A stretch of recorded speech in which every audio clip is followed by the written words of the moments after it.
It was a Thursday of that indecisive sort, half-hearted drizzle outside the windows of St. Ethelburga's rectory, and a bottleneck of minor clergy inside, when Lord Peter Death-Bredon Wimsey, on his way to inspect a doubtful Elizabethan chalice for the Society of Antiquaries, found himself roped into luncheon by the Reverend Silas Morehouse.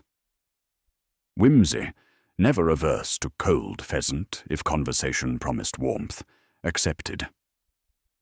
"My dear Padre," he murmured, divesting himself of coat and dripping umbrella in the hall, "you tempt me like Saint Anthony, though happily without the accompanying vision of Bacchus."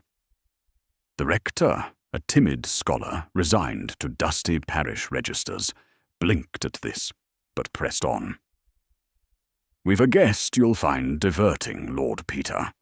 Mr. Hugh Fenchurch of Bottlebury House dabbles in local history. Quite an antiquarian himself."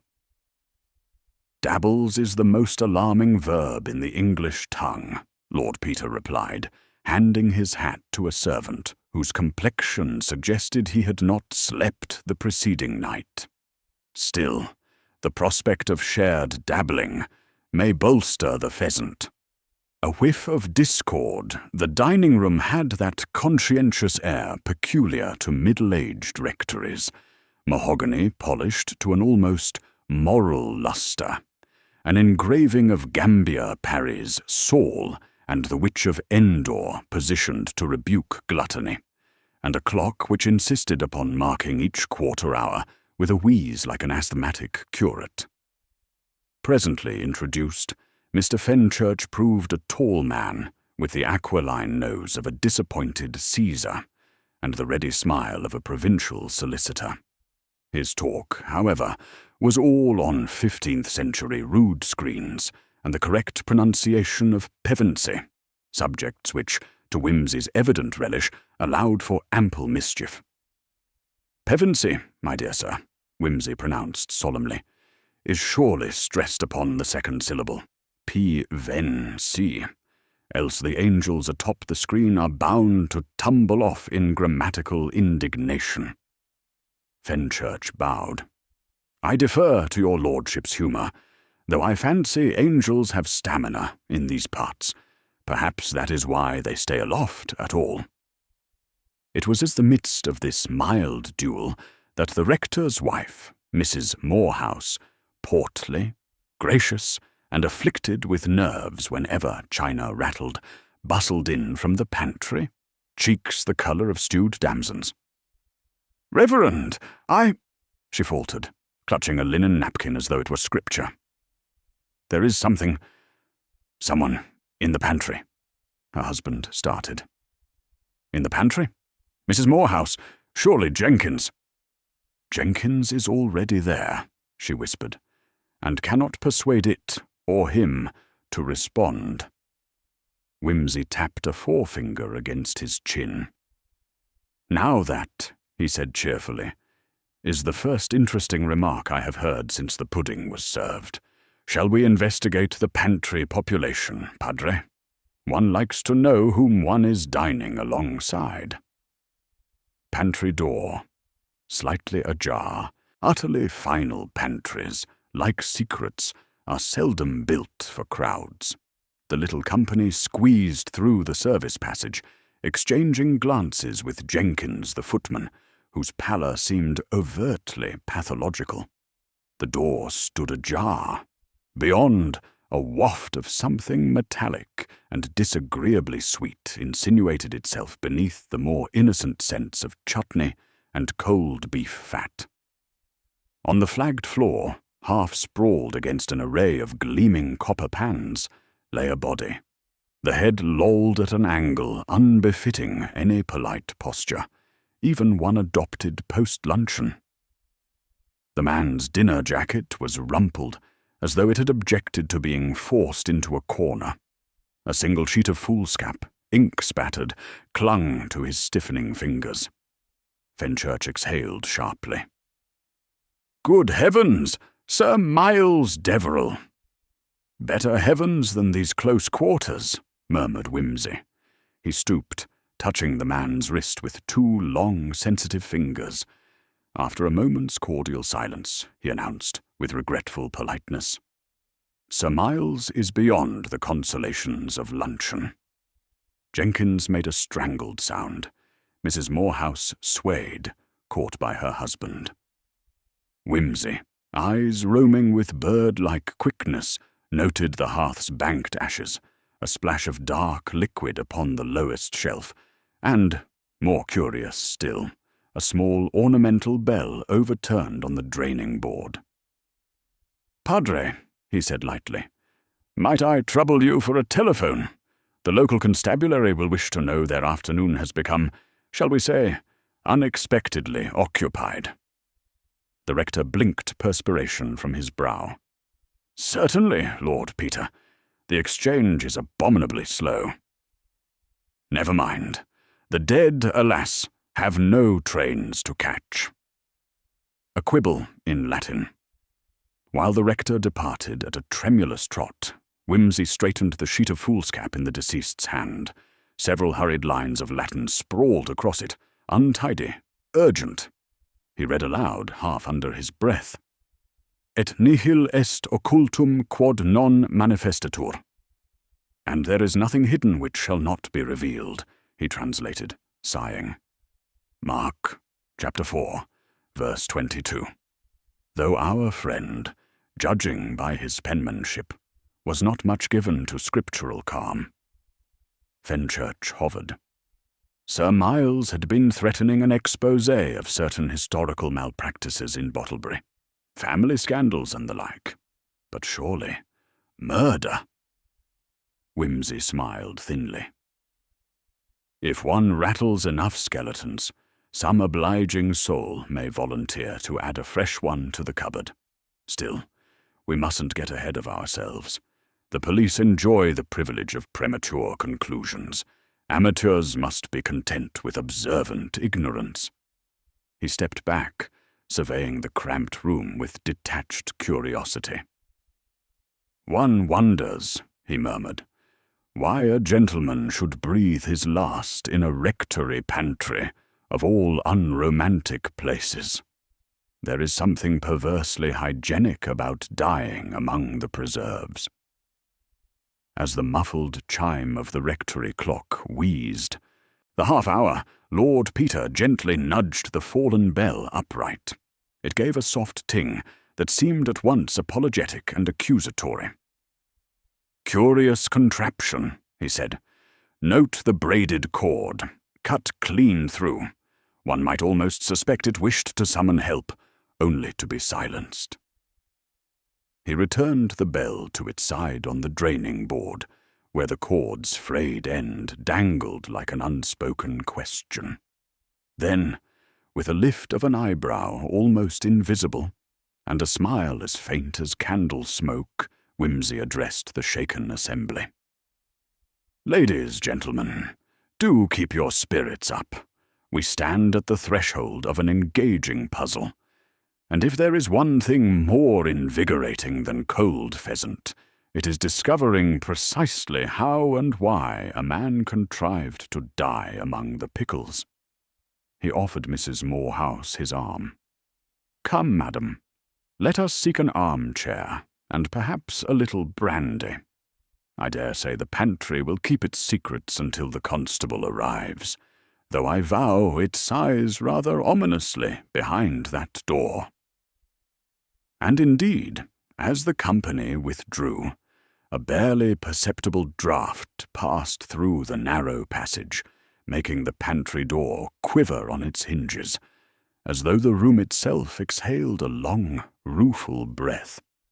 When the rector returned, red-faced from his exertions with the antiquated telephone exchange, Lord Peter had already persuaded Jenkins to sit on an upturned crate and accept an uncharacteristic measure of sherry. The footman's hands, still faintly shaking, clutched the glass as though it were a life-preserver, bobbing in treacherous waters. Whimsy leaned against the pantry lintel, a posture of careless ease that encouraged confidences. "Now then, Jenkins," he murmured, "let's not be over-dramatic. Sir Miles did not expire merely to spoil the fish course. At what hour did he arrive?" "Just after 1, my lord," Jenkins managed. "He came through the side gate, said he'd papers for the rector." "Alone?" "Yes, my lord. I put him in the morning room with a pot of tea." "A laudable beverage. And when did you last see him vertical and conversational?" 2:45, sir. He rang for hot water. I took it in, and he thanked me. Then Mrs. Morehouse called me to the dining room. A neat 10-minute window before we found him breathless among the preserves. Whimsy's eye flicked to the stub of the bell cord, its frayed fibres splayed like the whiskers of some unnaturally shorn cat. "Has this bell given you any previous trouble?" "Never, my lord. Rings straight through to the kitchen." "Then we must assume someone preferred silence." Whimsy set down the Whodunit cord with a faint click. "Tell me, what became of Sir Miles's hat?" Jenkins stared. I don't rightly recall, sir." "Curious omission. A gentleman's hat is almost as intimate as a diary. Very well, let us pass to matters aromatic. Did you smell anything unusual?" For a moment the footman hesitated. Then a guilty flush crept up his neck. "I did, my lord. Something sharp, like almonds, but not so pleasant. I thought cook had been extravagant with extract." "Ah," said Whimsy, half closing his eyes. "The wraith of bitter almonds haunts many a coroner's report. It may visit this one also, unless the smell derived from the copper polish, which would be anticlimax in excelsis." The rector re-emerged, announcing that Sergeant Halberd of the county police would arrive post-haste. "Though," he added with a wan effort at dignity, "the exchange insists post-haste means half an hour if the lines remain unobstructed by sheep or scandal." "Capital," said Whimsy. "Meanwhile we may marshal our small facts. Padre, would you mind escorting Mrs. Morehouse to the drawing-room? I should like a word with Mr. Fenchurch while the memory of luncheon remains warm." The rector obeyed, and Jenkins, dismissed with a kindly nod, retreated. Whimsy turned to Fenchurch, who had hovered at the threshold like a displaced stork, uncertain whether to mourn or pontificate. "My dear Mr. Fenchurch," said Whimsy, "you recognize the deceased instantly. That suggests more than casual acquaintance." Fenchurch swallowed. "I met Sir Miles only last month, when he returned to Bottlebury. He seemed keen to rummage the county archives, family squabbles, disputed tenancies, that sort of thing. He spoke of righting an ancient wrong. Admirable zeal, though, as Homer observes, one man's wrong is another man's inheritance. Did he mention enemies?" Fenchurch allowed himself a dry laugh. "He collected them the way schoolboys collect stamps. Bottlebury House lies smothered in mortgages. Sir Miles hinted that certain holders of those mortgages had taken advantage of his late father's dissipation. He intended, he said, to make matters public." "Publicity, alas," murmured Whimsy, "can be fatal. Now, why so much Latin in that dying scribble? Our victim quotes scripture, but chooses the Vulgate. Was he in the habit?" "I never heard him speak Latin at all." Whimsy tucked the foolscap into an envelope. "Well, let us keep it safe from smudging thumbs. Ink can whisper even after the tongue is still." He straightened, listening to the rectory clock wheeze 2 o'clock. "Come, let us review Sir Miles's itinerary. You came from Bottlebury this morning. Did you travel together?" "Indeed. We both caught the 11:20 branch line to Crowmarsh, and hired a dog-cart. But he dismounted at the post office, saying he wished to send telegrams. I continued on to the rectory, arriving near noon. And Sir Miles followed at 1. Between noon and 1 he was abroad, presumably posting his thunderbolts. Too much time for mere telegrams, too little for a detour home. Intriguing. They stepped from the pantry into the passage, where lamplight revealed the intimate dust of centuries on Tudor panelling. Wimsey's gaze settled upon faint scuff marks in the waxed boards. He knelt, drawing a finger along the grain. A man dragged something, heavy and uncooperative, toward the pantry. Note the indentations, 10 inches apart. Boot heels, Fenchurch blanched. You think he was killed elsewhere, then carried? I think, said Wimsey, rising, that Sir Miles rarely cooperated in anything. Even his corpse seems to have objected to displacement. At that moment the front doorbell clanged with rustic authority. Sergeant Halberd, broad as a barn and nearly as loquacious, followed Jenkins into the hallway. He cast a suspicious eye over the company before addressing Wimsey with the deference due an aristocrat tempered by the resentment due an amateur. "Afternoon, my lord. I'll trouble you for particulars." "Delighted," said Wimsey, and gave them succinctly, omitting nothing save those trifles he wished to examine further at leisure. Halberd's pencil laboured over his notebook as though chiselling stone. "And where were you, Lord Peter, between 1:30 and the discovery?" "In the dining-room, testing the rector's pheasant and Mr. Fenchurch's etymologies. Both, I assure you, were palatable. Jenkins can confirm my unflagging appetite." Halberd grunted. "Victim's pockets searched?" "Not yet," Wimsey answered. "I leave that pleasure to official hands." He produced the envelope. "I did rescue this sheet, lest evaporating ink confuse the experts." The sergeant examined it with a frown. "Latin, eh? Clever dodge. Can't say as I care for it." He stowed the paper. "We'll want statements from everyone in the house. Start with the servants. People notice more than you'd think when polishing silver." "Quite," murmured Wimsey, glancing toward the kitchen doorway where a face had appeared, a young maid with anxious eyes and flower in her hair. Halberd beckoned her. "Name?" "Lucy, sir." Her voice trembled like a teacup on saucer. "You see or hear anything queer?" Lucy twisted her apron. "I was washing lettuce, sir. I heard the pantry bell about 5 minutes before the scream." Wimsey's brows lifted. "The bell? Are you certain the cord wasn't already cut?" "I'm sure, my lord. It rang once, very sharp. I dried my hands, but Mrs. Morehouse passed and said she'd attend.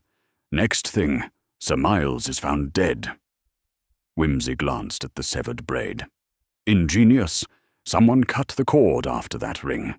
A neat way to wipe out the record of who summoned help." Halberd scribbled. "You didn't see anyone in the passage?" "No, sir. Only heard Jenkins come from the dining-room. That's all." The sergeant dismissed her. Lucy fled. Wimsey strolled to the morning-room, Halberd at his heels. A coal fire smouldered low. On the writing desk lay a blotter thick with impressions. Halberd reached for it, but Wimsey interposed. "Try holding it to the looking-glass first," he suggested. "One might glimpse what was written prior to our victim's departure." "Very well," the sergeant replied, though not without a grunt. They mirrored the page. Faintly the words, "Contract, Bodmin and Paley," emerged, followed by a penciled sum, heavily underlined.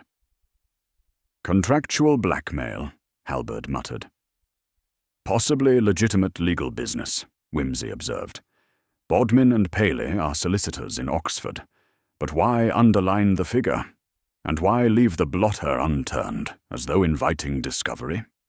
He lifted the desk's inkwell, sniffing its contents. No scent of almonds here. Yet Sir Miles's body bore trace enough to rouse Jenkins's nose. The poison, if such it be, must have entered him after he left this room. Halberd inclined his head grudgingly.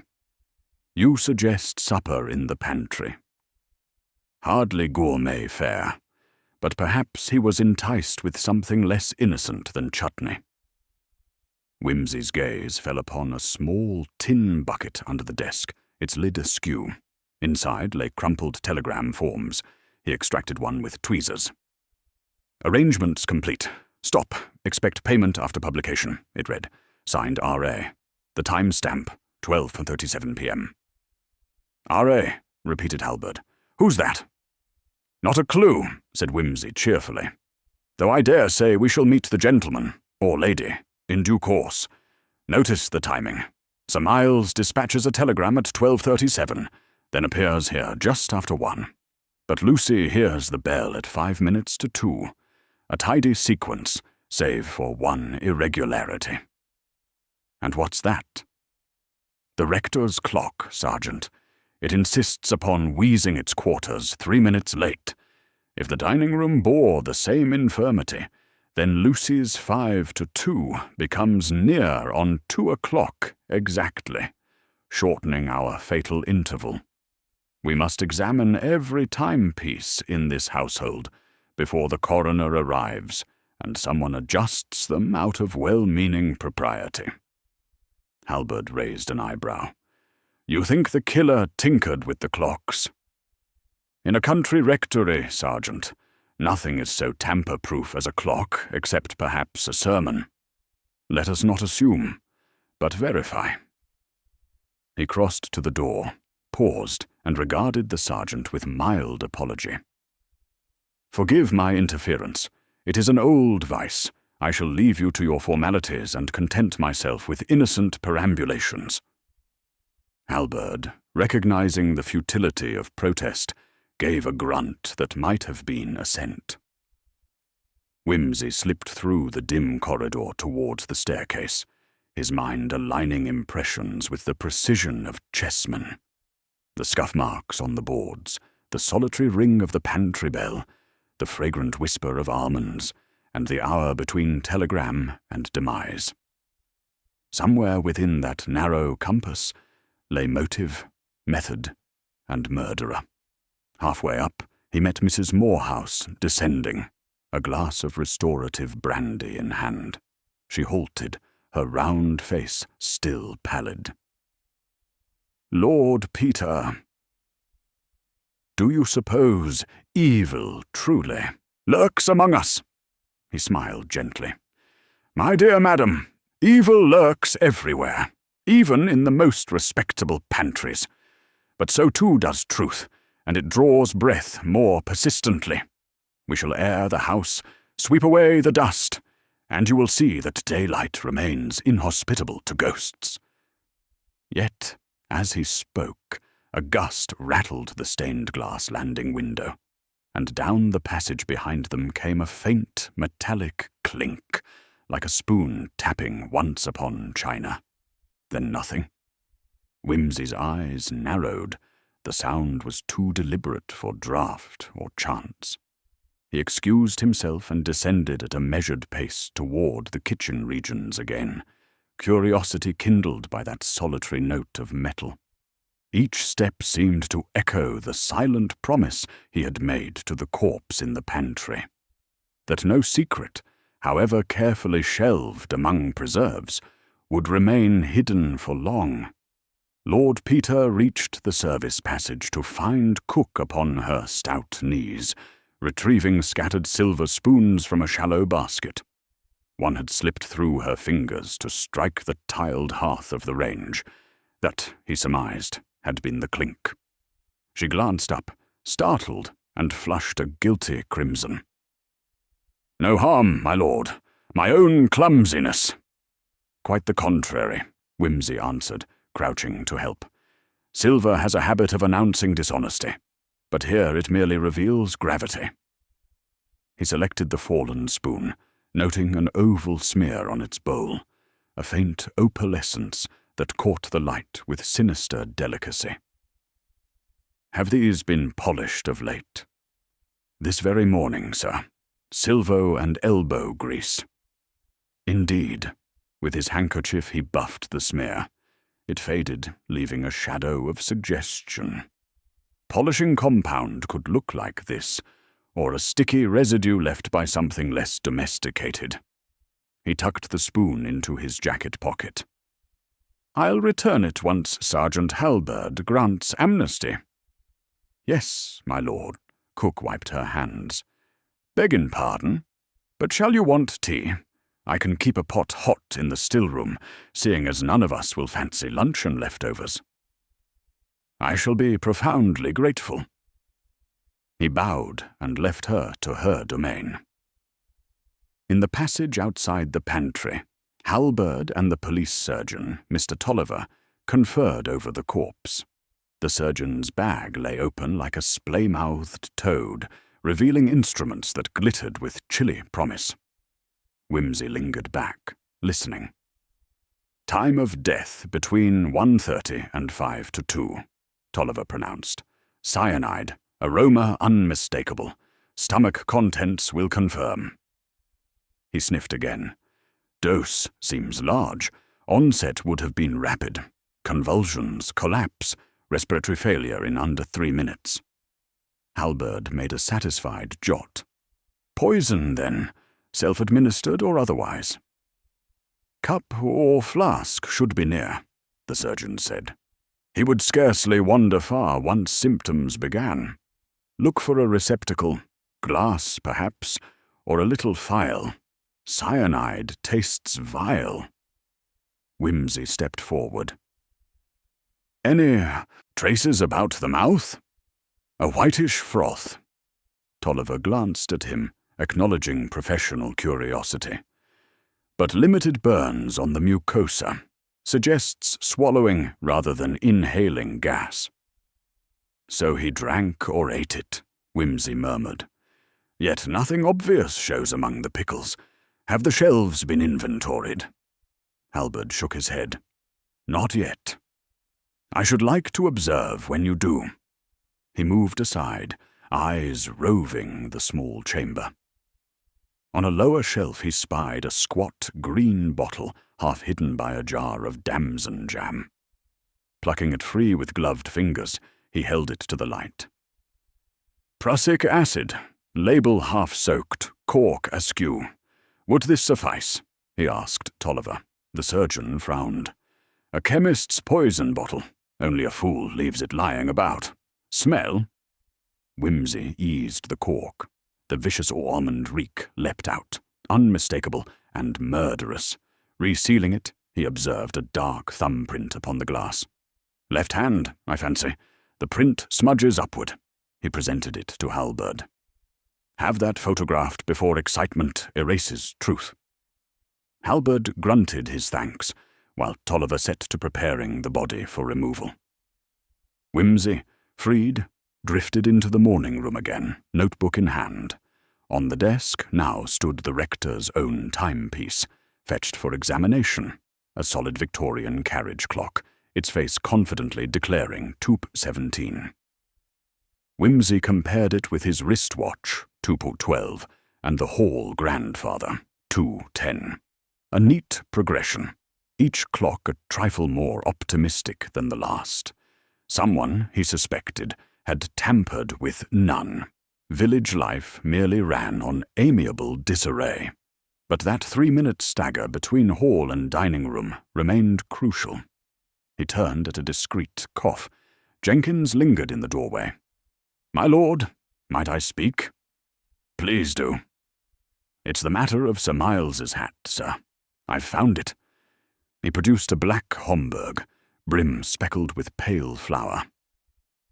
"It was lodged behind the scullery door, under a sack of meal." Whimsy received it gently. The crown showed a ragged puncture near the ribbon, as though slammed against a nail. Inside, the sweatband bore initials, M.D., and a faint chalk mark reading 104, the size. He lifted a pinch of flour from the brim, rubbed it thoughtfully. Who keeps meal sacks there? Only cook, sir, for baking. And was the scullery door open earlier? Propped, yes, on account of the stove. Begging your pardon, but someone must have hidden the hat quick, thinking flour would mask any marks. Quite right. Whimsy examined the puncture. The angle suggested the hat had struck a projecting peg with considerable force. A tiny smear of reddish-brown ringed the hole. Dried blood. He pocketed a scrap of felt dislodged at the edge, dismissed Jenkins, and strolled through the scullery to the yard. Rain had thinned to mist, leaving cobbles slick and gleaming. He studied boot prints. Fresh mud overlapped older, steadier impressions. One set, narrower and deeper, moved from the yard door to the side gate, the path Sir Miles must have taken on arrival. Another, broader pair of prints overlaid them on the return. Someone, heavier, had followed. Beyond the gate, he hailed a passing constable and requested plaster casts before weather erased the story. Then he ducked back inside as Sergeant Halberd emerged from the pantry carrying a tray of preserves, each jar labelled with neat hand. He looked harried. I'll give cook apoplexy if I keep seizing her jam. Nothing tainted so far, just plums and goosegogs. Whimsy smiled. Poisoners seldom mar good preserves. Tell me, Sergeant, may we test a hypothesis? Suppose Sir Miles discovered something in these shelves, a document, perhaps, prompting alarm. He rings. Lucy hears. The culprit, realizing discovery, enters swiftly, forces poison upon him, then grapples to drag the body against the copperware, leaving scuffs. In haste, he cuts the bell cord, wipes the bottle, tucks it behind jam, then hides the incriminating hat. What flaw do you see? That the culprit was already carrying cyanide, Halberd replied. Not something even a country solicitor keeps in his waistcoat. Unless he or she planned a confrontation. Or keep in mind, Whimsy added, cyanide is used to kill wasps in fruit lofts. Any outbuildings here? Bee shed by the orchard, Halberd recalled.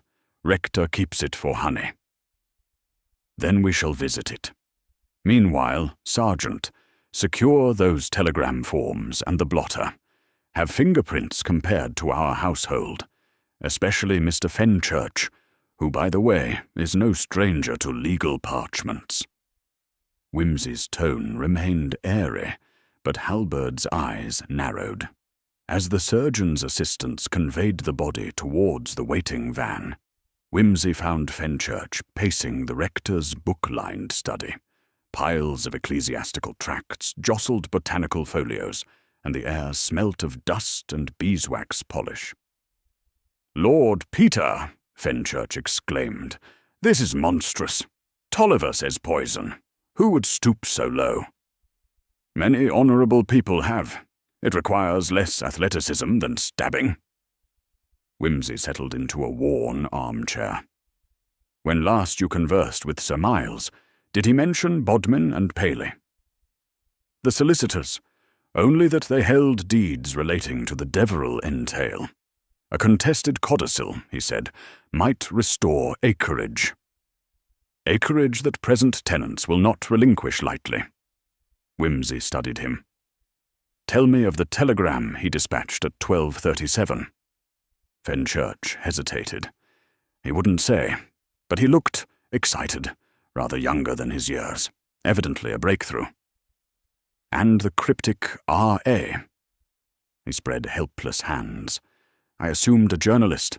He meant to publish, remember? Possibly. Whimsy's gaze drifted to the rector's globe, spun halfway round to South America. One cannot rule out anagrammatic signatures. Has Bottlebury House any resident named Arthur, Adrian, Rosamond Allardyce, his cousin, a widow in Devon. Fenchurch frowned, but she and Sir Miles were on friendly terms. Friendship sour over land faster than milk in August. Wimsey rose. May I borrow your memory? Earlier you corrected my stress on Pevensey. You are something of a philologist, I think. I dabble, Fenchurch admitted. Consider that Latin scrap. Nihil est occultum quod non manifestatur. The Vulgate, yes, but the handwriting looked hurried. Could you reproduce Sir Miles's usual script? Fenchurch accepted pen and paper, produced a sample word, manifestator, in a smooth, looping hand. Wimsey compared it to the dead man's final note. The M's matched, but the downstrokes trembled, letters crowding. A dying hand, yes, but something else. The capital N in the original bore a half-looped tail, a clerk's habit typical of commercial scribes, not landed gentry. Interesting. A knock interrupted.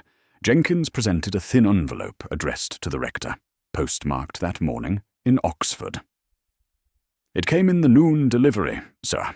Mrs. Morehouse thought you should see it. Wimsey thanked him, slit it, and scanned the enclosure. A single-typed sheet from Bodmin and Paley, requesting confirmation that the Bottlebury valuations stand as per schedule enclosed. No schedule accompanied. Curious, he muttered. A letter missing its own appendix, unless Sir Miles removed it here. He felt within the envelope. A speck of grit clung to the gum, pale as ground bone ash. Cyanide, powdered. Too fanciful. He pocketed the fragment for later tests. Lucy's timid voice drifted from the hall. Sergeant Halberd, summoning everyone for formal statements. Wimsey deferred, claiming a prior appointment with a hive of bees. Outside, leaden clouds parted to yield a chill gleam of sun as he crossed the sodden lawn toward the orchard, Fenchurch reluctantly in tow.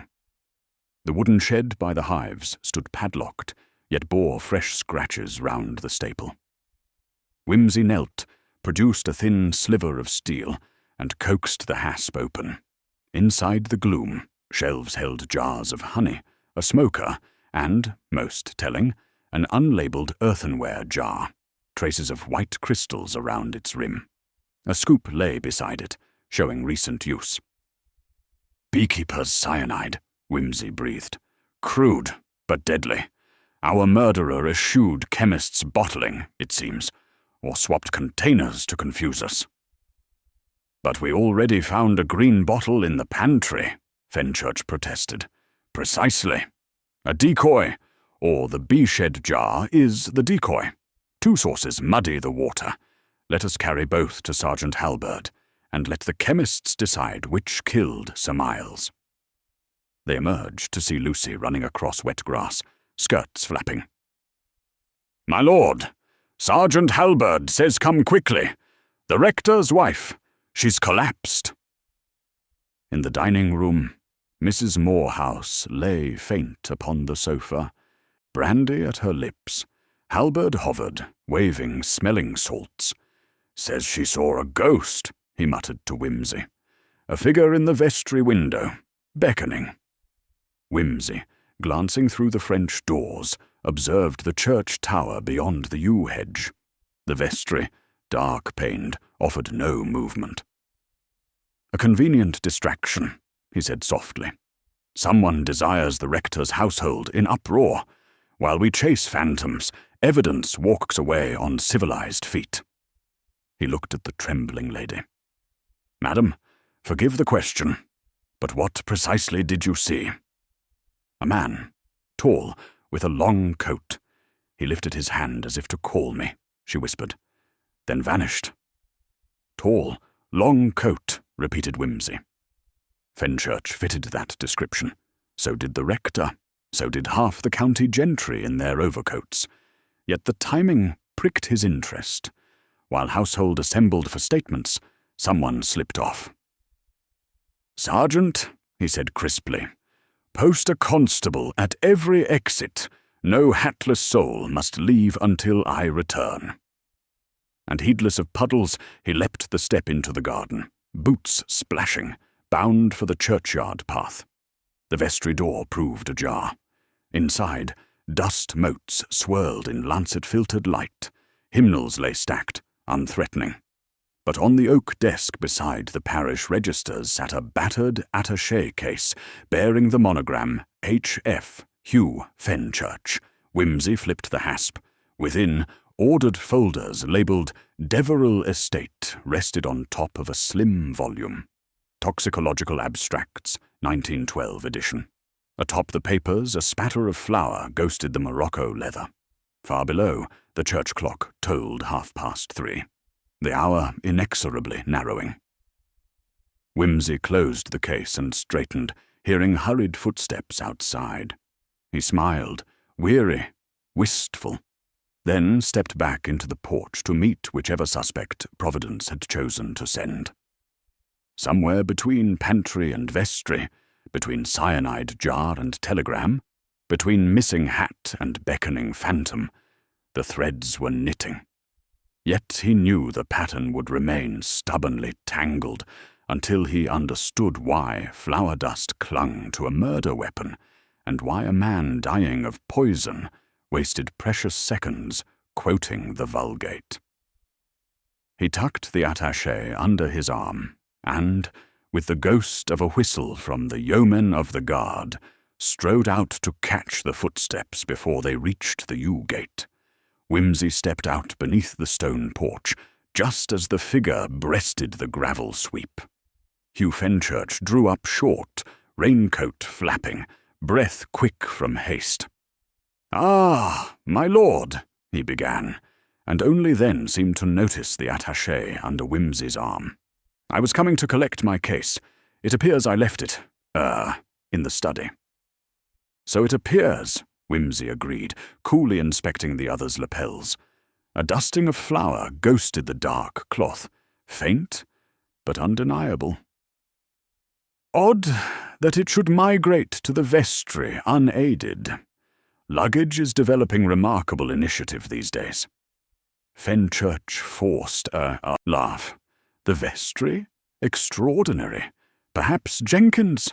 "Perhaps," Whimsy echoed, but the word carried no conviction.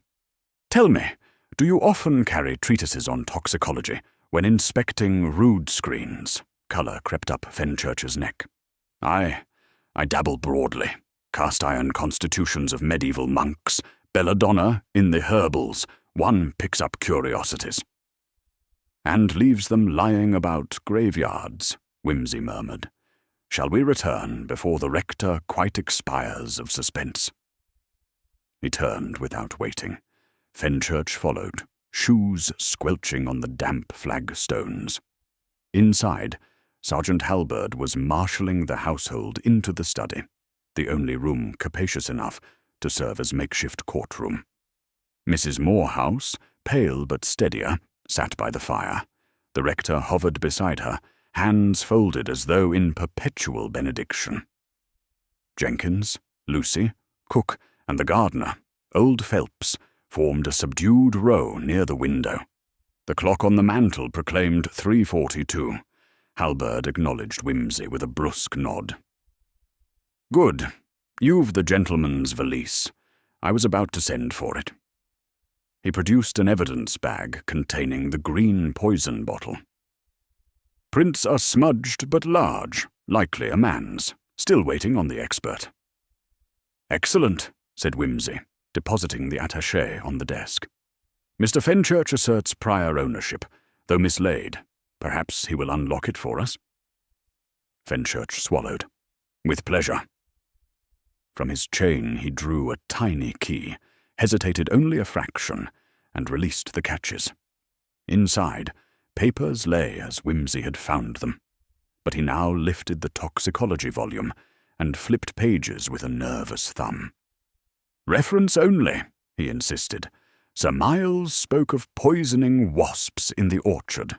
I wondered, is hydrocyanic acid truly the most efficacious?" A scholastic query with fatal resonance, Whimsy observed. He tapped the book's margin, where a slip of rectory notepaper protruded. On it, in cramped script, were the words, 2 grains sufficient. Beware olfactory warning. Halbert's brows converged. You wrote this? Fenchurch shook his head. Never seen it. Whimsy looked to Lucy. Miss Lucy, have you occasion to dust Mr. Fenchurch's coat? She started. No, my lord, only sirs, and sometimes the rector's. Yet Flower decorates his sleeve. Where does Cook keep her bin? In the scullery, sir, by the back door. Precisely where the hat was concealed, Whimsy said softly. He regarded Fenchurch. Tell us how your coat embraced that flower. Fenchurch's mouth opened, closed. The rector interposed hurriedly. Surely, Lord Peter, we cannot proceed by innuendo. We proceed by observation, Padre. Consider, at approximately 1:45, Sir Miles rings the pantry bell. Lucy hears. Mrs. Morehouse approaches. Within minutes, Sir Miles is dead. Between the ring and discovery, someone must enter, administer cyanide, sever the cord, and efface evidence that someone risks being seen unless a diversionary task already draws Lucy elsewhere, say, to fetch flour for Cook. Cook's head bobbed. I sent her then, my lord. I was shaping dough. So Lucy enters the scullery, hoists a 50-pound sack.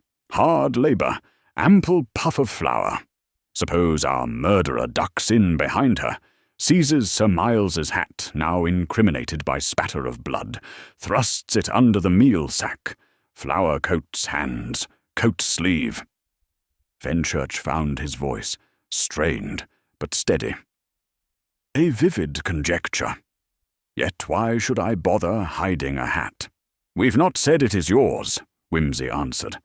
But perhaps you thought the wearer had discovered certain inconvenient facts contained in these estate schedules. He lifted a file stamped Bodmin and Paley. Valuation, June 1923.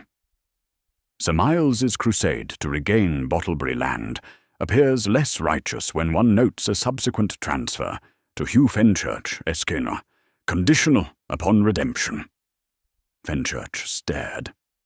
That document is private. Not when a corpse clutches vulgate curses.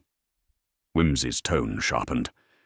You stood to gain once Sir Miles proved the land wrongfully seized, provided he remained alive long enough to execute conveyance. Killing him annuls everything. Estate reverts to distant kin. Your motive to murder is negative, not positive. He spread the file on the blotter. Therefore I incline toward some third party, someone endangered by exposure, not by restitution. He let the implication hang. Mrs. Morehouse's hand went to her throat. The rector murmured, Exposure. The rector's ledgers, Whimsy said gently, carry a curious entry. Loan, Deverill Trust, 800, received March 9th, 1924.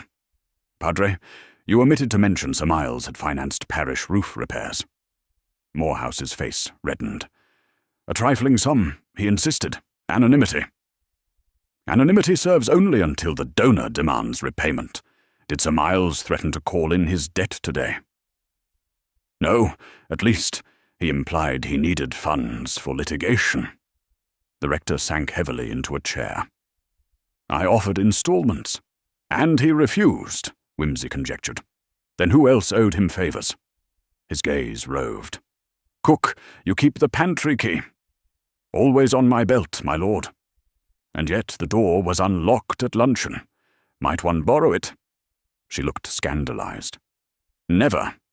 But Jenkins sometimes fetches wine. Indeed, Whimsy nodded. Jenkins, you said Sir Miles requested hot water. Did you leave him alone then? For a minute, sir. The kettle boiled over. And when you returned? He'd moved to the window, reading something. He looked upset. Whimsy tilted his head. "Did you notice if he wore his hat still?" "No, sir. Hat and coat were off, folded on the sofa." "But the hat we found later shows a puncture and blood, yet Jenkins saw no wound."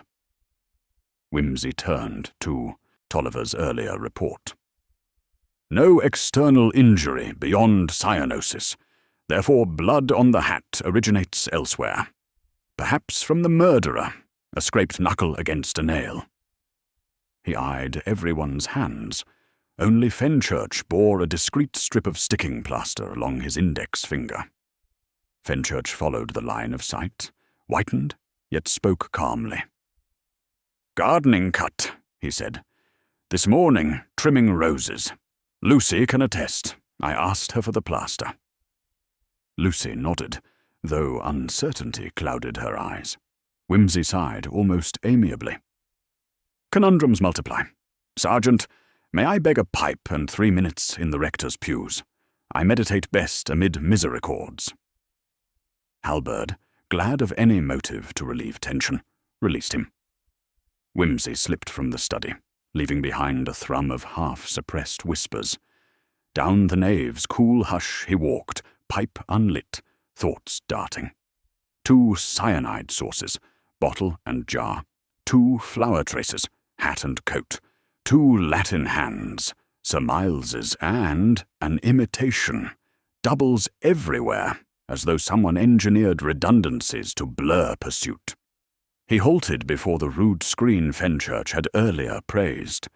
Detached from the others, a small carved angel had lost a wing centuries ago, leaving a stub like a broken quill. Nearby, a pew cushion bore fresh smears of white. Flour again, brushed hastily perhaps by kneeling clothes. He stooped. Among the crumbs lay a torn scrap of telegram paper. He unfolded it. "Schedule enclosed herewith. Destroy after reading." The lower half was missing. Only the jagged edge remained, so the missing schedule from Bodmin and Paley had passed through this nave, been ripped, half lost. He tucked the fragment away, rose, and almost collided with Lucy, hovering in the aisle. "I'm sorry, my lord," she whispered. "Sergeant said stay put, but something's wrong." Her eyes brimmed. Whimsy offered a handkerchief. "Start at the beginning." "I saw Mr. Fenchurch's coat hanging in the cloakroom just after 1, she breathed. "When I fetched flour later, it was gone. Then I met him in the yard at 1:15, coat on, but flour all down one sleeve. He told me to forget it, gave me a shilling." Whimsy absorbed this. "Did you obey?" "No, sir." She produced the shilling, wrapped in tissue. A faint reddish smear marked the edge, the same rusty hue as on the hat. "I was afraid," she said simply. "Courage comes in flour dust parcels," Whimsy murmured approvingly. Footsteps sounded. Halberd strode up the aisle. "Lord Peter, Tolliver's finished. Cyanide concentration in the stomach matches crystallized potassium cyanide, not prussic acid solution. That jar from the bee shed, not the chemist's bottle." "Capital," Whimsy said, pocketing the shilling. "Then our green bottle is masquerade. Let cook know her preserves are exonerated." He faced Lucy. "Return to the study. Keep silent for the moment." When she had gone, Halberd exhaled. The rector confessed borrowing 800 quid. Might fear exposure, but murder. A man of God.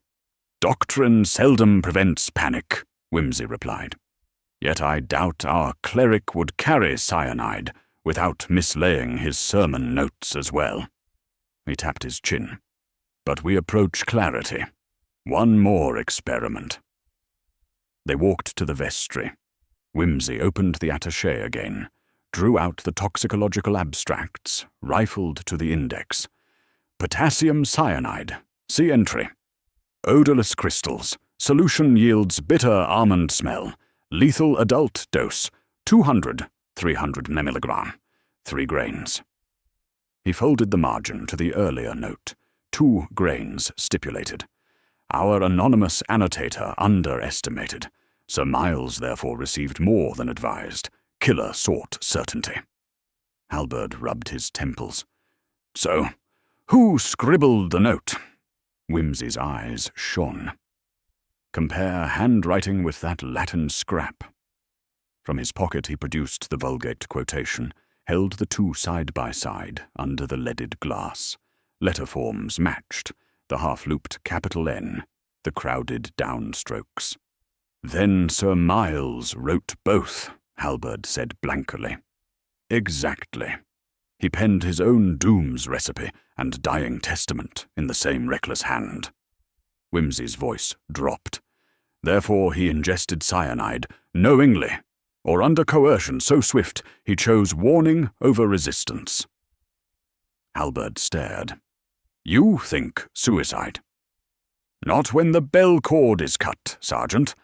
No, someone presented the poison in such guise that Sir Miles, recognizing too late, dashed off his scripture and tried to summon help. He failed. The murderer silenced the bell. But why bring crystals from the bee-shed if a simpler fluid lay at hand? A gust rattled panes. The church clock began chiming 4. Whimsy straightened. Because the killer feared spillage. Crystals are tidy, can be folded in paper, tipped into a teacup, vanish. A liquid might stink before the deed. He closed the attaché. We must find that paper twist, perhaps discarded in haste. Together they descended to the crypt-level boiler room, directly beneath the pantry. Sooty air greeted them, warm and damp. In a corner stood a small brazier for burning waste. Among half-charred scraps, Whimsy poked with a poker, until a tiny white cone emerged, edges singed, the twisted end of a packet. He retrieved it with tongs. Flour dust, he remarked, pointing to the faint coating. Our killer wrapped cyanide in pantry flour, harmless camouflage amid kitchen bustle. Then burned the packet here. Halberd's face hardened. Flour, again. Mr. Fenchurch's sleeve. Yes, Whimsy agreed, but the trick might be double-edged. Who else handles flour hourly? Cook, Lucy, perhaps Jenkins fetching scones. We must not let flour blind us. He handed the remains to Halberd. Bag that. Meanwhile, I shall reconvene our audience. Back in the study, lamplight now battled dusk. Whimsy sank into an armchair, legs crossed, eyes half shut. Silence gathered. After a minute he spoke, voice mild. One of you folded death into a twist of flour, delivered it with deceptive kindness, and watched Sir Miles die. You then snatched his hat, stowed it beneath meal, and planted an empty bottle to mislead us. Yet you overlooked timing. Lucy heard the bell, and clocks betray more than you imagine. I advise confession before the next stroke of 6, when I shall demonstrate the act beyond argument. His gaze travelled from face to face, Cook steady but frightened, Jenkins rigid, Fenchurch perspiring, the rector clasping his wife's hand, Lucy wide-eyed, the gardener stolid but frown-lined. No one spoke. Whimsy smiled almost pleasantly. Very well. We reconvene at 5:30. Till then, Sergeant, I suggest close observation of our company, and above all, see that no one visits the scullery. He rose. I have an urgent appointment with a village chemist and a clock repairer. The next hour should suffice to weave our last threads. With that, hat angled rakishly, he strode into the grey afternoon, leaving behind a study thick with unspoken dread and the faint, unmistakable smell of crushed almond that seemed to cling to the very walls. Whimsy cut across the green, water beading off his Homburg, and entered Stokes & Sons dispensing chemists, with the air of a man seeking nothing stronger than cough pastilles. Old Mr. Stokes emerged from behind a brass-bound microscope, pince-nez glittering. Whimsy produced the scorched paper twist in its evidence envelope, along with a pinch of loose crystals gathered from the bee-shed jar. "Mr. Stokes," he said, "I require your discreet opinion. Are these two samples identical in composition?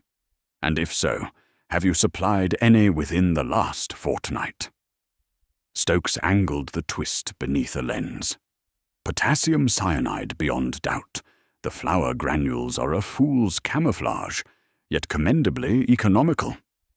He weighed the second sample with nimble fingers. "Same substance, agricultural grade. I keep it only for exterminating wasp nests. As for sales, let me consult the poison register."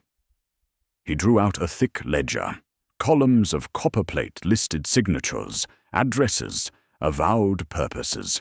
Stokes traced down the page. "Potassium cyanide, 1 ounce to Miss Lucy Hartwell, household maid, St. Ethelburga's Rectory, dated Tuesday last. Stated purpose, destroy wasp nest in churchyard yew. Witnessed by Reverend Morehouse." Stokes peered over the pince-nez. "Not something I'd entrust to a young lady, but the act requires merely a witness of standing." Whimsy's brows rose, but he only asked, "Any other purchases this month?" "None." Stokes shut the book. "Bottlebury House used to order it yearly, but the estate's gardens are neglected nowadays." "Thank you. One final trifle. Do you stock prussic acid in those convenient green bottles?" "Certainly, but every bottle is numbered. I reconcile them weekly. If a stray turned up elsewhere, I should know." The chemist flicked through another notebook. "My last sale was on the 12th, 1/2 an ounce to Dr. Thornbury, for lab specimens." Whimsy pocketed the information with a smile, broad enough to veil thought, paid 6pence for non-existent lozenges, and presently stepped back into the dripping lane. 20 yards farther on, a wrought-iron clock sign creaked in the wind above Crail and Abbott, horologists. Inside, the shop smelled of oiled brass and old mahogany. Mr. Crail, thin as a minute hand, looked up from a disemboweled mantel clock. "Lord Peter, your own chronometer running slow." "On the contrary, it races like a bookmaker. I came about the rector's carriage clock, the one with the choked strike." Crail wiped tweezers. "Brought in yesterday morning, sir. Rector complained it gained 3 minutes a day. I cleaned the escapement, set it against the post office time gun, and delivered it back before evensong." "Then it should now be accurate to the second." "As near as one can manage west of Greenwich." Crail tapped his waistcoat watch, 4:37. "Assuming, of course, the rector hasn't meddled." Whimsy thanked him, purchased a packet of clock oil he did not need, and emerged into a low sun edging the clouds. A glance at his wrist confirmed Crail's 4:38. The rectory hall clock had lagged 2 minutes behind, the dining room wheeze box 3. Either all had drifted within a day, or someone about the rectory preferred elastic hours. He took the footpath back, skirting allotments fragrant with wet earth. Near the lich gate he was hailed by Lady Rawdon, broad-brimmed hat like a soggy mushroom. "Lord Peter, dreadful business, poor Sir Miles." "Quite," he agreed. "I passed the rectory about 1 o'clock, she said, voice dropping to confide. "Saw your footman, Jenkins, is it, wheeling a bicycle from the side gate, basket full of parcels. Off he went toward the orchard." "That is valuable, Lady Rawdon. Jenkins swore no such errand." Whimsy filed it. "Thank you." He doffed his hat and continued. At 4:55 he entered the rectory by the kitchen door. Cook, bustling, gave a start. "Tea, my lord." "In a moment, show me where Lucy keeps her apron after duty." Cook pointed to a peg. Wimsey examined a fresh apron hanging there, pockets empty. He searched the scullery cupboard. Amongst flour scoops lay a stout brown envelope, edges dusted white. He slit it. Inside were the missing estate schedules, 3 pages of land valuations, and a promissory note for $800 bearing the rector's shaky signature. Across the note, in Sir Miles's flowing hand, was scrawled, "Redeemed upon publication." Wimsey smiled grimly, replaced the papers, and shut the door. The grandfather clock boomed 5. He crossed to the pantry, now sealed off, and compared its wall dial, 5:04. The dining room wheeze box grunted 5:05. The carriage clock in the morning room, 5:07. All 3 diverged exactly 2 minutes from hall to morning room.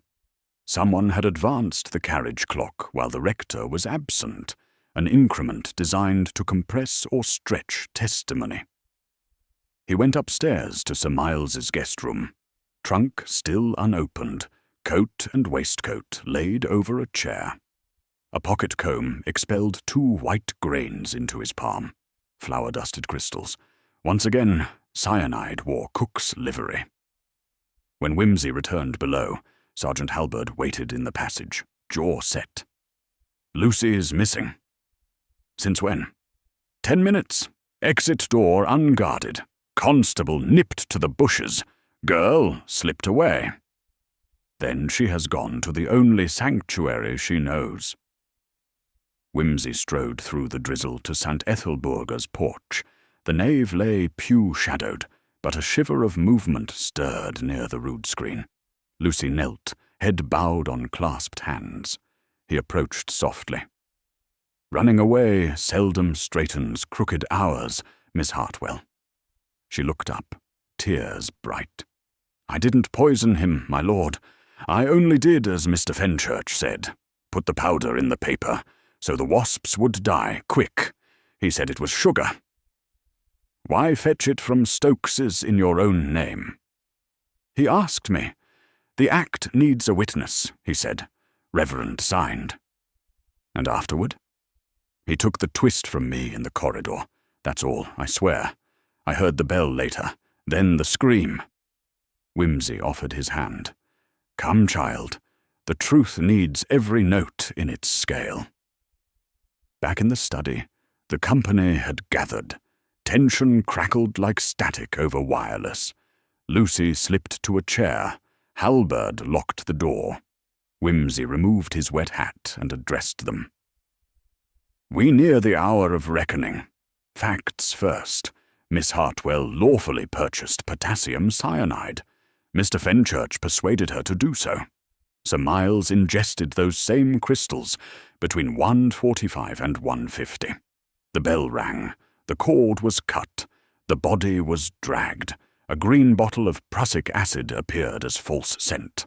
Now, motive. The estate schedules reveal that if Sir Miles regained Bottlebury lands, he meant to discharge existing mortgages, including the one to our worthy rector, then convey the property not to Mr. Fenchurch, but to Rosamond Allardyce, his cousin. The promissory note Lucy hid, under instruction, would have cleared the rector's debt on publication day. No swindle, padre, merely deferred charity. The rector sagged in relief and shame. Who, then, feared publication?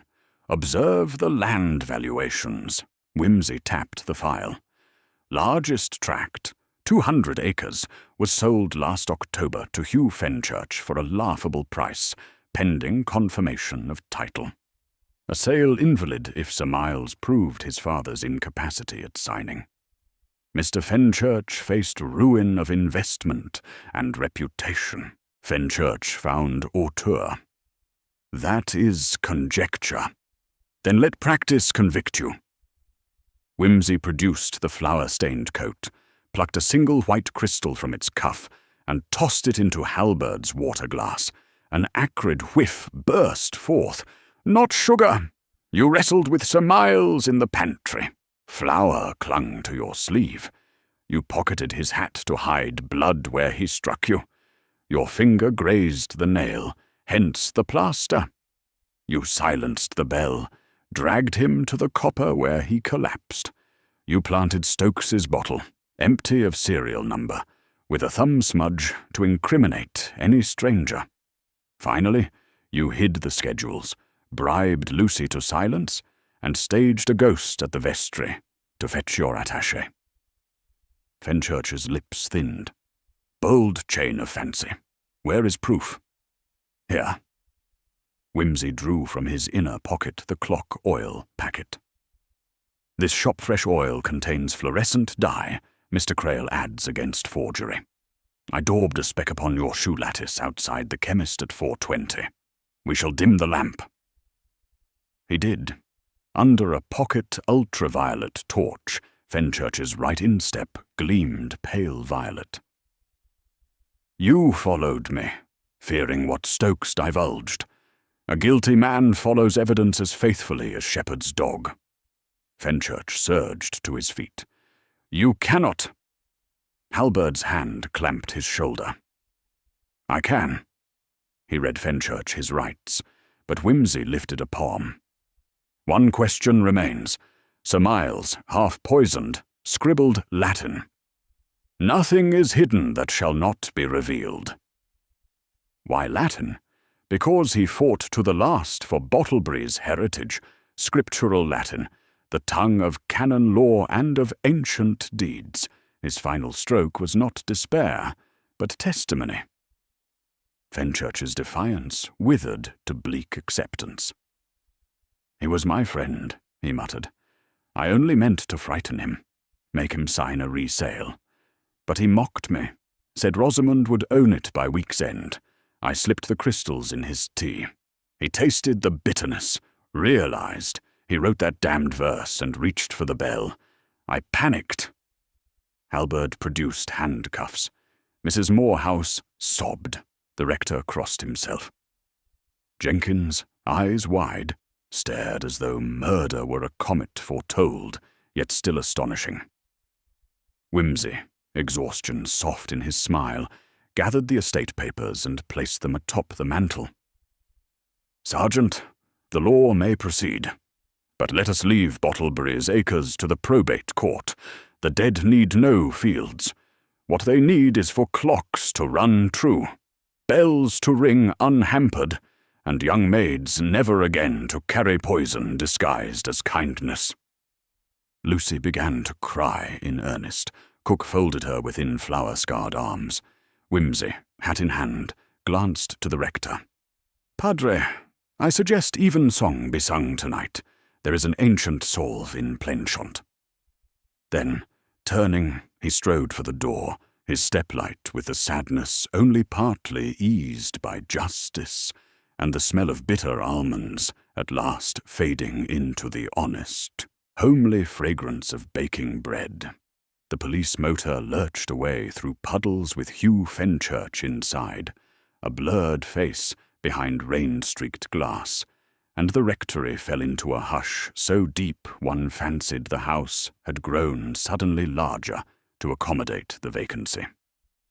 Wimsey, watching until the tail lamps winked out, tamped his pipe with exaggerated care. The smell of almonds had evaporated, yet another odour, bafflement seasoned with relief, hovered like the aftertaste of a too-sweet cordial. Halberd exhaled hard. "Well, my lord, that's that. Open and shut, if ever I saw one." "Indeed," Wimsey remarked, striking a match.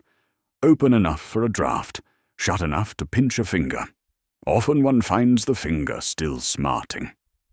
He puffed once, twice, and the match flared blue in the draught from the passage door Jenkins had left ajar. "Sergeant, humour an untidy mind. What time did Fenchurch claim to have left Sir Miles in the morning-room?" 12:30, Halberd replied. He went to the library, so he says, until luncheon. And yet Lady Rawdon observed Jenkins wheeling a bicycle from the side gate around one, its basket full of parcels. Jenkins swore no such errand. Why double silence, footman and Fenchurch, over a harmless bicycle? Halberd shrugged. Servants forget, gentry prevaricate. Possibly, but the bicycle interests me. It compresses miles faster than any dog-cart. Suppose one wished to visit the orchard bee-shed between noon and Sir Miles's arrival, procure cyanide crystals, return unremarked, and still appear indolently at table. A bicycle would oblige. Wimsey tapped ash into a delft bowl. Who, though, can ride in a butler's livery without attracting comment on muddy cuffs? They re-entered the study. Jenkins, summoned to replenish coals, was kneeling by the grate, face half turned away. Wimsey waited until the poker glinted red, then said softly, "Jenkins, remind me, did you lock the pantry after the constables removed Sir Miles?" Jenkins straightened, eyes guarded. "Yes, my lord. Keys on the kitchen board." "Excellent. And where is the rector's bicycle kept?" "In the coach-house, sir. Tires often slack. No one's ridden it since Easter." "Curious. Lady Rawdon glimpsed one in flight today. Could there be a second machine?" Jenkins's eyelids flickered. "Possibly, my lord. There's an old one of mine under the gardener's lean-to." "Ah, and were you astride it about 1 o'clock?" "I might have fetched parcels from the station." His voice steadied. "The rector needed hymnals." "Indeed? Hymnals in a flower-dusted basket?" Wimsey observed the faint white smears knuckled against Jenkins's dark trousers, half hidden by ash. "You handle much flour for hymnals?" A silence spread, as palpable as the shadow of the screen angel. Halberd advanced, but Wimsey restrained him with a palm. "Not yet, Sergeant. The man is entitled to memory." Jenkins rose slowly. "If Mr. Fenchurch has confessed, what more is needed?" "The whole note, rather than the melody," said Wimsey. He produced from his pocket the tiny comb, 2 crystals still clinging. This comb lay in Sir Miles's coat upstairs, never in the pantry, yet it bears cyanide dust, and a single strand of black hair. Sir Miles's hair was iron grey. Yours, Jenkins, is black. Jenkins inhaled, a tight, whistling breath. "He struggled, my lord. It hadn't gone as planned." "So, you finished it," Wimsey murmured. "Tell us." Halberd stepped forward, but Jenkins raised a hand. "I'll speak to his lordship." He gathered himself, shoulders straightening, as though discarding servile years. "I am John Deverell, Miles's half-brother, born to the groom's daughter, and concealed with hush money. He knew. He paid me quietly to keep clear. But when he returned to unearth father's irregularities, the old shame risked public airing. A bastard footman claiming kin. Do you think Bottleby would bear that scandal?" Wimsey's tone remained mild. "So you contrived a rescue for the name." "I followed him to the morning room. He mocked me, said bastardy could be legitimized by new statutes. He'd let the county sneer. I could stand beside him at the manor." Jenkins's voice cracked. "I could not. I begged him to desist. He laughed. Then Fenchurch came, furious about Rosamond and the land. I stood unseen in the corridor, heard them quarrel. Fenchurch thrust a packet at me afterward, told me to stow it in Sir Miles's teacup when I next served. "Sugar for the wasps," he said. "I knew it was poison the moment the paper split, bitter as sin. I meant to empty it into the sink, but pride whispered that Bottleby would be safe if Miles were silent forever, if Fenchurch bore the blame." Wimsey's eyes held a sorrow that was not pity. So you lured Sir Miles to the pantry, offered him doctored tea, cut the bell.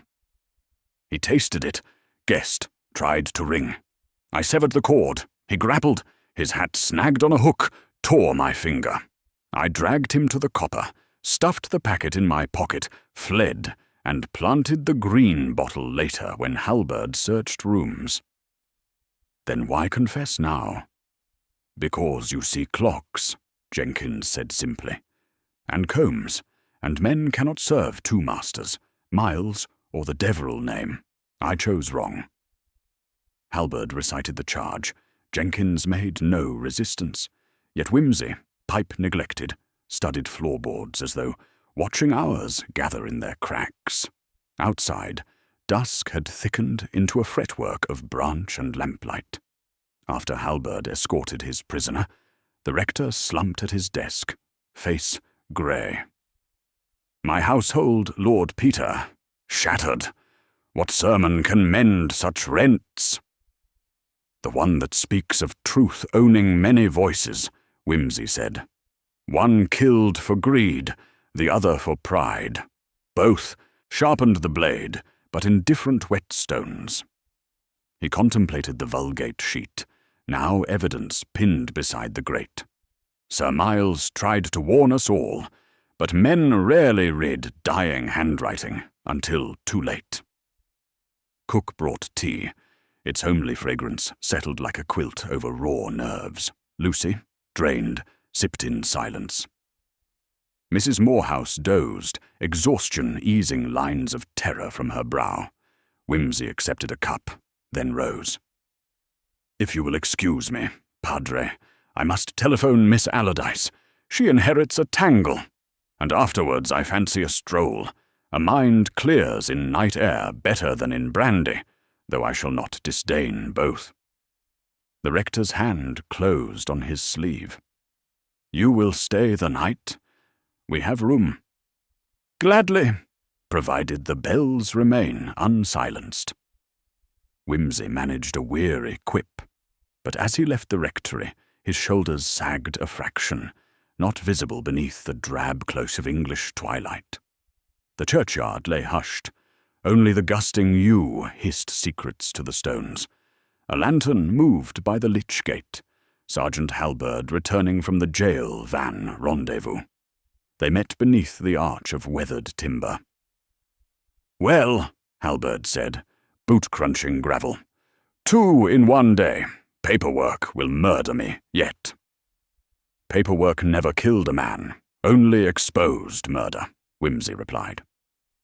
Sergeant, ensure Fenchurch and Jenkins occupy separate cells, and that no spirited solicitor merges their tales into symphony.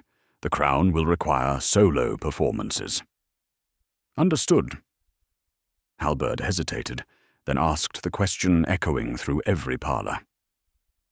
Does justice feel heavier when it's kin?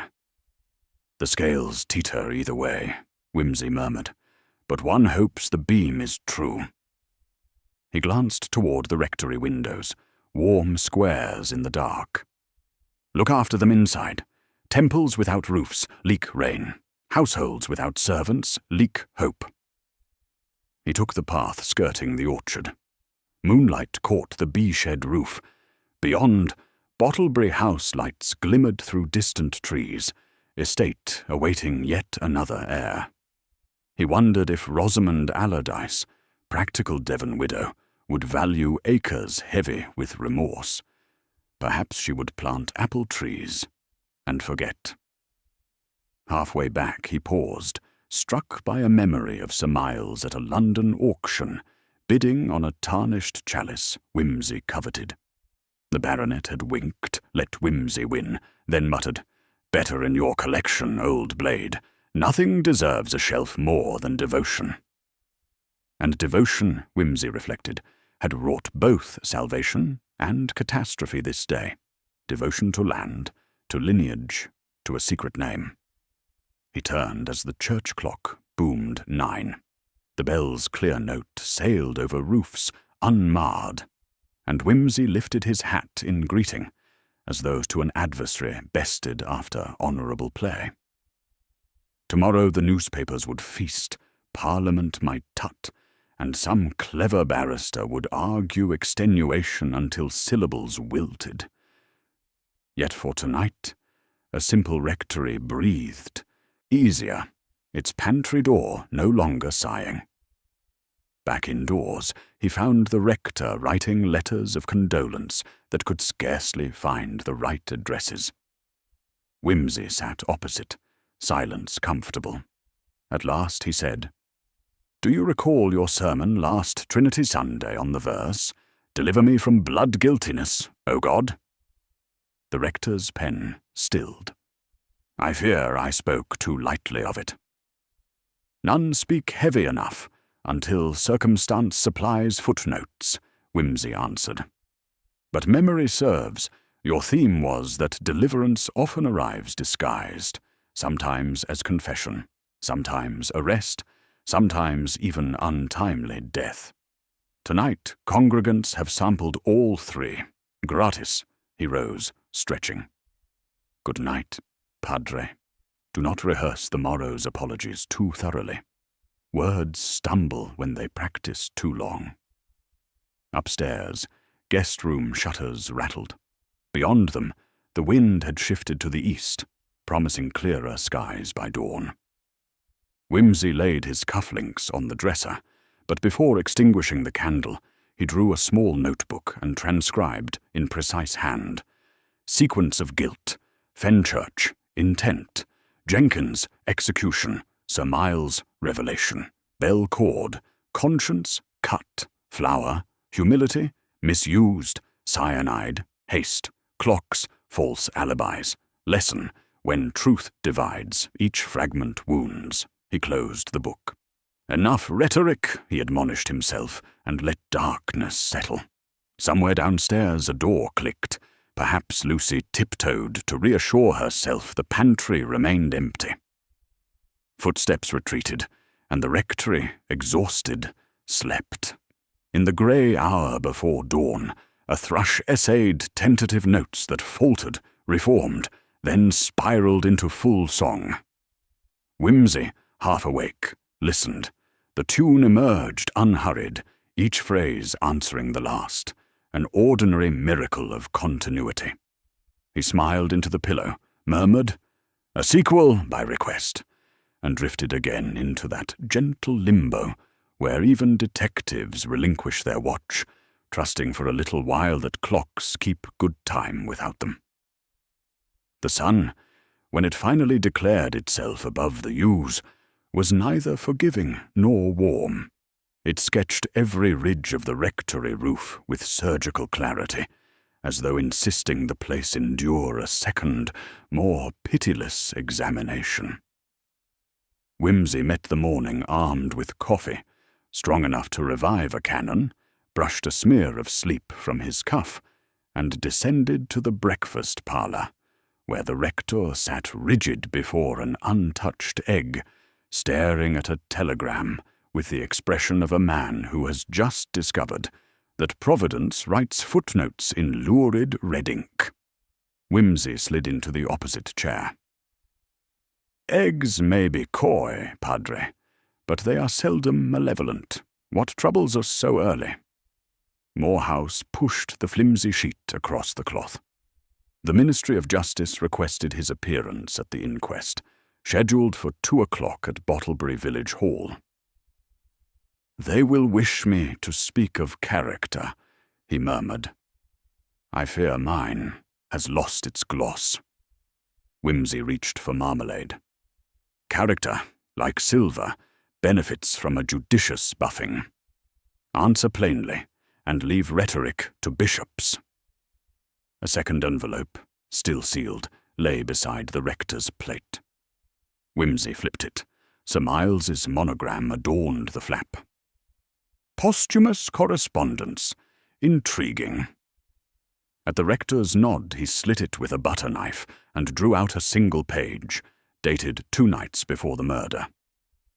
"My dear Silas, enclosed please find a deed of settlement for your parish endowment, 1,000 tond, no repayment, to be executed once my affairs are put straight. I have wronged the living for too long. Let me at least mend roofs and consciences. Yours ever, Miles. There was no enclosure, only a corner torn where sealing wax had adhered. Whimsy's eyes narrowed. Someone extracted the deed, yet left the letter. Curious half-measure. The rector's voice shook. I betrayed a benefactor twice over, Lord Peter, once by debt, once by suspicion. Can one confess that at the inquest? One can confess anything so long as one omits self-congratulation, Whimsy replied. Jenkins, under guard at the police station, had given a full statement during the night. Fenchurch, faced with Jenkins's calm detail, had abandoned legal bravado and curled into sulky silence. But there remained a thread of unease. Both men insisted Sir Miles entered the pantry voluntarily, placing his own cup upon the shelf. If so, why choose the pantry at all? Whimsy felt the nagging itch of incompleteness, like a Latin grammar lacking its ablative. He pocketed Sir Miles's letter and strolled outside. Bees fussed among the orchard blossoms, unheeding of yesterday's theft. By the wall, Phelps the gardener dug at a stubborn briar. Whimsy hailed him and asked, almost idly, whether Sir Miles had conversed with him on Thursday. Phelps straightened, wiping loam off whiskers. Asked me for hazel withies, sir. 1:15. Said he meant to stake young vines behind the vestry. Indeed? And did he fetch them? No time. I cut 'em myself later, but found Sir never came back. Sir Miles, then, had planned a brief errand in the church garden. A glance at the tower clock, now newly set by Sergeant Halberd, showed 12 minutes past 9. At 1:15, Sir Miles had sought hazel rods. At 1:37, he telegraphed, arrangements complete. At 1:45, he lay dying. Somewhere in that triangular quarter-hour sat the true hinge. Whimsy felt it click, faint as a mousetrap in distant rafters. He crossed to the vestry path. Dew beaded the grass. Under the east wall lay a scatter of pale splinters, fresh hazel, trimmed and abandoned. He knelt. Among the shavings gleamed a brass key. When he tugged it free, a twist of red sealing wax clung to its shoulder, stamped with a fragment of Sir Miles's crest, the Deverell Hart couchant. The key belonged to something locked and lately sealed, perhaps the missing deed. He followed instinct round the apse to a small timber shed, half hidden by ivy. Its padlock gaped from a hastily sawn staple. Within, prayer books lay stacked beside a wooden offertory box, lid prized open. Whimsy whistled low. Someone last night, or very early, had returned, wrenched the box, and fled with contents unspecified. Yet coins still rattled inside, suggesting the thief sought paper, not copper. He retraced to the rectory kitchen and found Lucy polishing silver, as though salvation depended on latent shine. At his question, she admitted slipping out to the church at dawn to pray, but insisted the shed had been intact then. Quite, Whimsy said, studying her earnest face. But you saw no stranger. She flushed. I did see Mr. Phelps. He carried a sack. Thank you. He left her to her burnishings and returned to the orchard, intercepting the gardener before a wheelbarrow. A profitable morning's harvest. Phelps looked wary. Only prunings, my lord. Just so. Whimsy glanced into the sacking. Hazel twigs mingled with scrapwood freshly broken. Oak by smell, not hazel. Oak like the offertory box. And what of the box's lid? Phelps's gaze skittered. Wouldn't know. Let us suppose, Whimsy said conversationally, that Sir Miles placed a deed inside the box yesterday, sealed it with wax, and locked it. He employed Phelps to cut withies, expecting minutes later to collect the key. Alas, poison forestalled him. Who might notice a sealed box thereafter? A gardener accustomed to small economies? Phelps backed a step. I didn't meddle, sir. Not at first. But last night, after the police left, I thought maybe them deeds were worth summat to the widow. I took the lid. See, hoping to... To what? Deliver it anonymously and claim reward. Wimsey's voice softened. Instead you found paper gone. Either Fenchurch or Jenkins anticipated you. More likely Fenchurch, free a while before arrest, retrieving the deed he feared would further prove his fraud. But his haste left the key behind. He displayed it. You witnessed that theft, yes? Phelps worked his cap between gnarled hands. He was there in moonlight, muttering. I kept quiet. Knew trouble enough already. Honest Prudence, Wimsey pocketed key and shavings. Present yourself at the hall for 2:30. The coroner dislikes lacunae. Back indoors, he rang Halberd. Sergeant, add charge of larceny to Fenchurch's bill. Offertory box, roughly midnight. Produce gardener as witness. Jenkins remains secure. Sound asleep, Halberd reported. Iron nerves, that one. Or iron fatigue. Wimsey smiled without mirth. See also that Rosamond Allardyce is notified she may testify by affidavit. Her cousin's letter affords her certain rights. By 1:30, the village hall thrummed with that unique expectancy peculiar to English inquests, public curiosity couched in legal solemnity, spiced by the hope that scandal might bloom into legend. Wimsey, seated in an inconspicuous back row, listened while the coroner, thin, nasal, fond of Latin tags, guided jury and witnesses along a course already ploughed by Halberd's summaries. Fenchurch, pallid, sat with solicitor murmuring. Jenkins, composed, gave answers so restrained they seemed chiselled rather than spoken. Lucy faltered but held. Cook wept. The rector trembled through psalms of remorse. Finally, Phelps recounted the moonlit theft. Fenchurch's solicitor abandoned cross-examination. Yet the coroner, frowning, returned to Jenkins. You administered the fatal cyanide. Mr. Fenchurch supplied the packet. Why did Sir Miles accept tea in a pantry?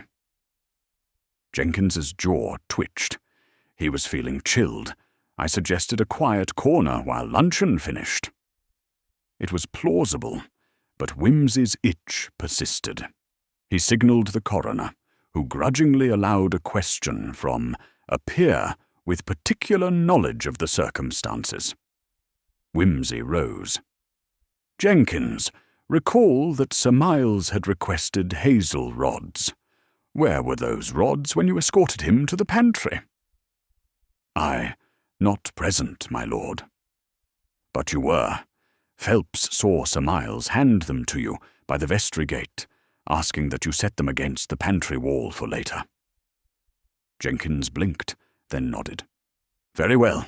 Those rods, gentlemen, measured 3 feet apiece. When Sir Miles slumped in agony, he clutched for support, seized a rod, and by ill fate scraped the hat peg. Thus bloodied and torn hat, blood none elsewhere.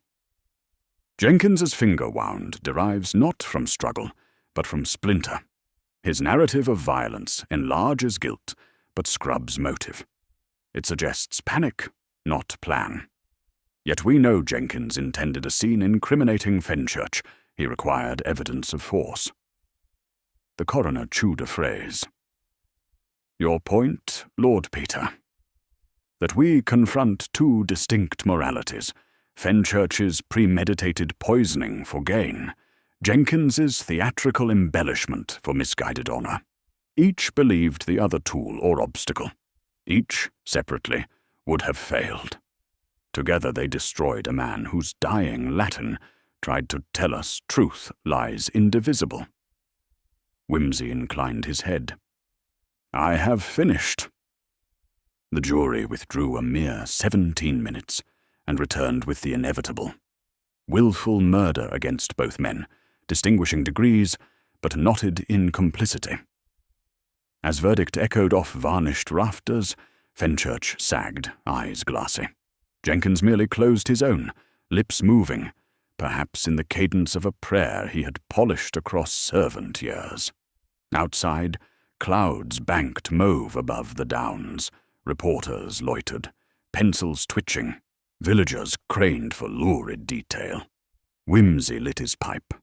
The rector approached, paper trembling in hand, an official note authorizing receipt of the endowment once probate cleared.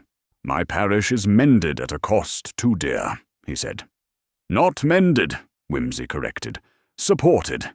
Mending is your craft, Padre. Patch with plain-spoken sermons and unambiguous accounts. The roof will hold." A motor drew up, Miss Rosamond Allardyce, erect and capable, gloves like mailed restraint. She thanked Whimsy quietly for his wire, then strode to meet the coroner, estate papers clasped like a shield. Watching her, Whimsy recalled Sir Miles's wink across an auction hall, and felt an unexpected stab of melancholy. The sort one suffers when a flawed but spirited actor leaves the stage 2 lines early. Lucy appeared at his elbow. "Cook wonders if you'll take supper before leaving, my lord." "With pleasure." He escorted her towards the rectory, pace unhurried. "And you, Miss Hartwell, will you remain in service?" "I think so," she said, voice steadier. "There is talk of new trustees. They'll need those who know the house." "Then Bottleby may yet sprout virtues among its vines." Whimsy tossed the last ash from his pipe. "Remember, no more errands for strangers, no parcels without knowledge of contents. And if a gentleman offers sugar for wasps, remind him lavender keeps better company." She laughed, first real laugh since the pantry door, and the sound vaulted above gravestones, scattering the imagined ghosts Sir Miles had once hoped to exorcise with hazel stakes and unvarnished truth. Across the lawn, birds flurried from yew to cedar. The village clock marked 3. Time, so carelessly manipulated the day before, now resumed its sober beat, indifferent to human vanities.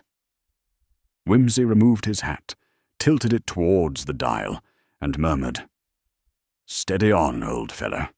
We'll keep pace."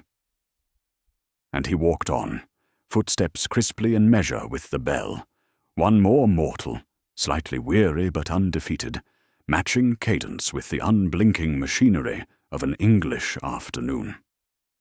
Cook had set a plain cold supper, ham, beetroot, a loaf of cottage tin, and though Whimsy's appetite seldom flagged, he barely registered flavour as Lucy poured tea, and withdrew.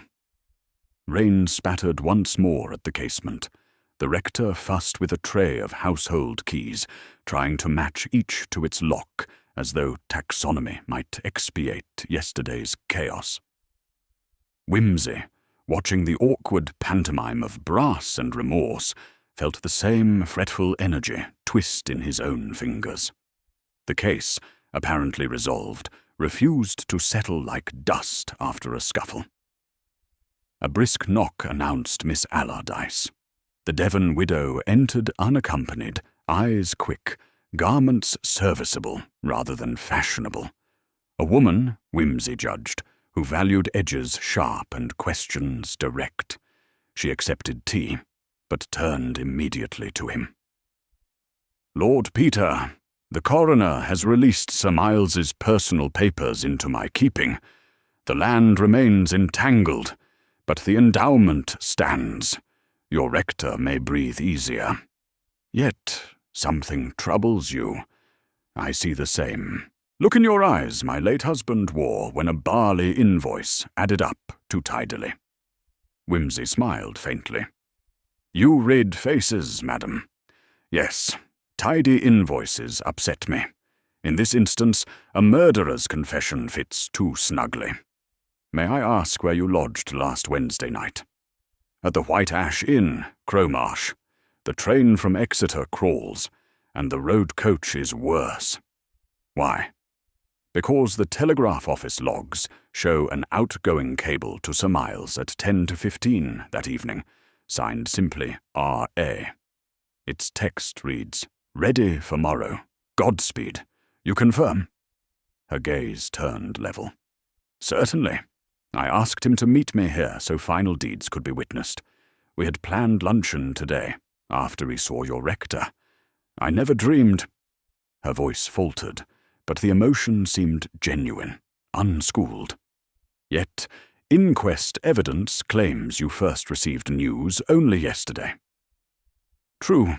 I posted my letter, not wire. The inn's clerk suggested telegram for speed. I consented, assuming miles of red tape awaited." She gathered herself. "If you suspect me, pray be frank." Wimsey inclined his head. "I suspect only that Sir Miles's enemies multiplied faster than bees.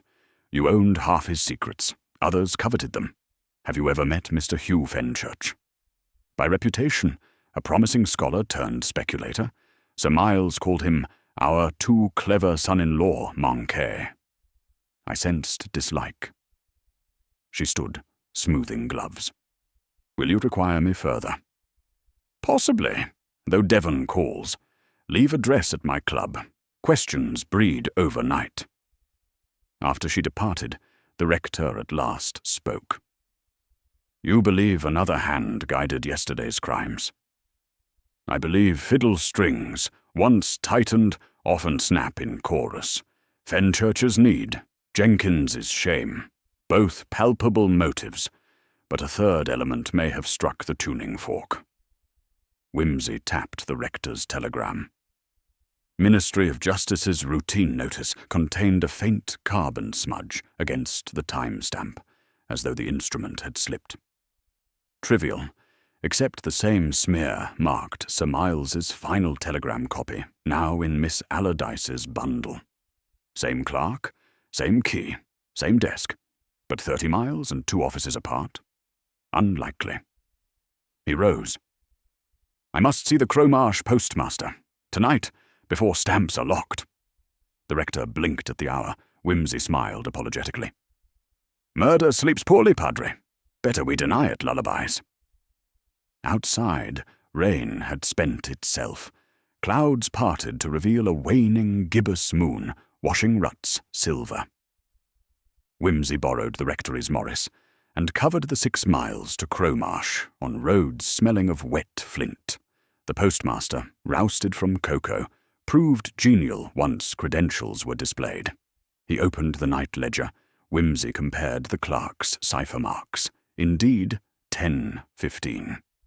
Wednesday bore the initials M.D., Miriam Dawes, whereas Thursday's ministry wire should show J.R. for John Reeve in Bottlebury Exchange. Yet the smudge, the characteristic flourish on the 2, matched Dawes's hand.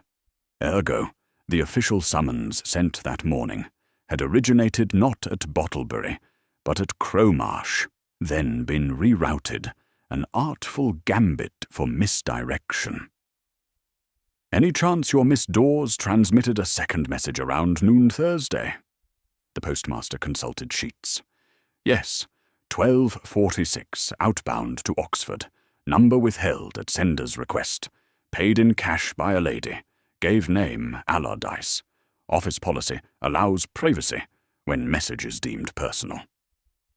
Wimsey thanked him and slipped back into moonlit street, heart ticking faster. At 12:46, Sir Miles had not yet died. He telegraphed 12:37, then visited the rectory.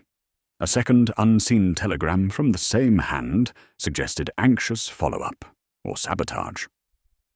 Halfway to the car, he paused before the White Ash Inn. A solitary bar candle still glowed. He ventured inside, and the landlady, stout and motherly, remembered him from antiquarian rambles. Yes, Mrs. Allardyce had lodged 2 nights, departed early Thursday. Funny thing, she'd left behind a travelling inkwell, which a porter fetched that afternoon. saying Madam was detained at Bottlebury House and required her belongings. The porter produced identification, a card for Mr. Arthur Redmayne, valuer. Wimsey requested description: tall, dark, aquiline nose, Fenchurch. He thanked the landlady, and drove, mind-threading facts into loom. So, Fenchurch collected Allardyce's property, including portable inkwell, perhaps to forge or destroy documents, then repacked it in the valise Jenkins later found. But what of the bogus ministry wire? Miss Dawes confirmed Fenchurch posted a second telegram at 9:30 for Friday, impersonating government demand for rector testimony, likely to ensure the parson's public absence should fresh search of his study become necessary. Either Fenchurch anticipated arrest and sought leverage, or some partner pulled strings beyond his knowledge. Back at the rectory, he found Lucy dozing over a psalter in the hall chair. She started. He whispered apologies and asked where Miss Allardyce had retired. Lucy pointed to the guest suite vacated by Sir Miles, then fled for bed. Wimsey climbed, determination soft-footed. A light flickered under the suite door. He rapped. Rosamond admitted him in dressing gown, candle in hand. "I thought you gone." And clawed back by curiosity. "You said your husband knew Barley. Did he also know forgery? This inkwell?" He produced it from his pocket, acquired en route from Carr. "Contains ink chemically identical to that used on the torn deed, though its manufacture predates war ration dyes, rare these days. May I examine your pen?" She offered a fountain pen. Its residue, under his lens, matched the inkwell. Her expression never wavered. "You suspect I forged the settlement?" "I suspect you completed it. Sir Miles died before sealing. The wax fragment on the key contains none of his fingerprints, yet tiny smears of your ink dot the margin where his signature ought to extend. A neat imitation, but mirror imaging strokes reveal feminine muscle memory." She sat, spine straight, candle-casting fretwork across features suddenly remote. "Why unravel what the inquest has bound, Lord Peter? The land passes legally to me. The rector's debt is forgiven. The guilty are in jail. England loves closure. England loves cricket too, yet endures rain delays." He softened. Fenchurch was willing to poison for profit, Jenkins to silence for shame. But someone had to spark conflagration by pitching them each a different promise. A widow skilled in estate ledgers and aware of Deverell skeletons could play both ends without stepping in ashes. Wind soared down corridor like distant applause. She rose, crossed to window where moonlight gilded her hair. "I wrote Sir Miles urging publication, yes. I threatened Fenchurch with exposure. But kill Miles. I loved my cousin. He was the only Deverell who treated me as equal. I meant to frighten the others, force their hands, then arrive with comfort and order." Her voice thinned. Yet even love can misjudge the fuse length of men's fears. Fright can be murder's quartermaster. Wimsey watched her reflection in dark glass. "If you incited them, law may brand you accomplice." She turned. "Would the Crown prosecute a woman whose only weapon was words? The evidence you hold is ink and inference." He sighed. "Perhaps, but my conscience keeps sterner counsel." Steps sounded along passage. The rector, night-robe flapping, summoned by unknown instinct. Wimsey opened door before knuckles met wood. He spoke quietly. "Padre, fetch Sergeant Holbird. We have fresh testimony." Rosamond's shoulders sagged just perceptibly. She extended wrists in weary parody of surrender. "Very well. But remember, Lord Peter, had I done nothing, Fenchurch would still covet, Jenkins still pine, and Miles might yet lie dead, only slower by legal abrasion. I merely hurried truth to surface. "Truth is not a hound to be whipped," he said. When Halberd arrived, sleep-rumpled yet alert, Whimsy handed over the forged deed, the inkwell, the ledger notes from Cromarsh. Rosamond offered her statement, voice firm, though once it cracked on the word cousin. Halberd led her downstairs. Whimsy followed, feeling the rectory's ancient staircase creak beneath an additional, heavier burden. Dawn's fringe showed again beyond panes, a repeat performance none applauded. In the kitchen Lucy stirred, roused by talk. Cook bustled futilely with kettle, as if boiling water could scald away sin. Whimsy laid a hand on her arm. "Tea for the sergeant," he whispered, "and perhaps something stronger for the rector." At 6 o'clock, with motor ready, Halberd thanked Whimsy dryly. "If you find any more suspects, my cells are full." "I promise. Restraint."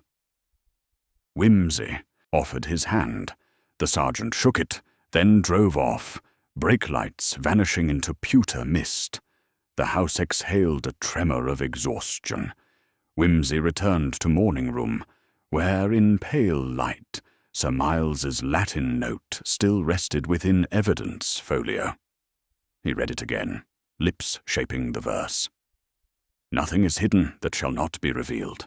He replaced it, closed the folder, and addressed the silent room. Revealed, perhaps, but never neatly. Then, easing into a chair, he allowed fatigue to claim him for a stolen hour, confident that even the most indefatigable truths sometimes permitted their pursuers a brief and blessed nap. Sleep abandoned Whimsy with the same crisp efficiency that had attended its arrival. 1 hour by the carriage clock, accurate now to the second, proved ample. He woke refreshed, shoes still on, collar crooked, the morning room enfolded in that bleached hush peculiar to dawn after downpour. He rose, stretched, and felt the comfortable twinge of curiosity return, like a bloodhound nosing a scent not yet fully run to ground. The house lay still, but for the rector's pen scratching in the study. Poor man already drafting letters of apology to bishop, vestry, and parish magazine. Whimsy nodded approval through the half-open door, collected hat and coat, and stepped into air that tasted newly laundered. Beyond the yews, the church bell tolled 7. He answered with a jaunty wave and set off along the lane toward Bottlebury House. 16 minutes' brisk walking delivered him to the iron gates, padlocked now by Sergeant Halberd's order. The lodge-keeper, a rheumy-eyed veteran named Crutchley, recognized Whimsy and, with conspiratorial sigh, produced a side key. They advanced up a drive tunneled by ancient beeches until the manor's facade emerged, stone blotched with lichen, windows shuttered, a place that looked less inherited than reluctantly tolerated by the landscape. Inside, pale ribbons of light sliced shutters. Whimsy worked them open and surveyed the hall, portraits dim with soot, a marble Deverell in Roman tunic pointing nobly toward absent empire. He began upstairs, attic ward, guided by instinct more than plan. Jenkins, John Deverell, had spoken of a footman's childhood among trunks and forgotten nurseries. Perhaps some relic up here had stirred his pride and shame. Dust motes danced like slow snow in the corridor. Third door right disclosed a lumber room, old toys, cracked oilskins, a travelling chest bearing initials J.D. Whimsy knelt, forced the corroded latch, and lifted the lid. Beneath folded livery lay a sheaf of letters bound with garden twine.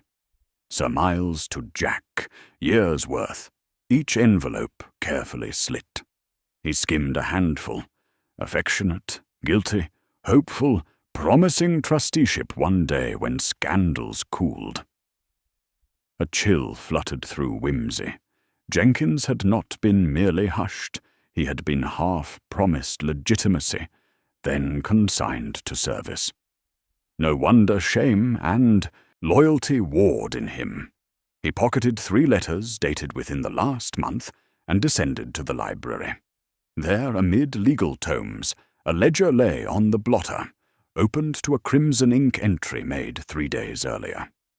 Transfer upon proof of title, R. Allardyce, 120 acres, home farm, Von Ohors. The crimson pen bled a flourish round the figure, as though mocking commercial dignity. Another page farther on noted H. Fenchurch, option to repurchase subject lands at 500 dulsa within 6 months. So Rosamond had not merely threatened Fenchurch. She had bought the land outright for a peppercorn, awaiting confirmation of Sir Miles's victory. That knowledge would indeed drive Fenchurch to desperation. Yet one perplexity remained. Why would Rosamond forge the endowment deed when legitimate control of the estate lay months away?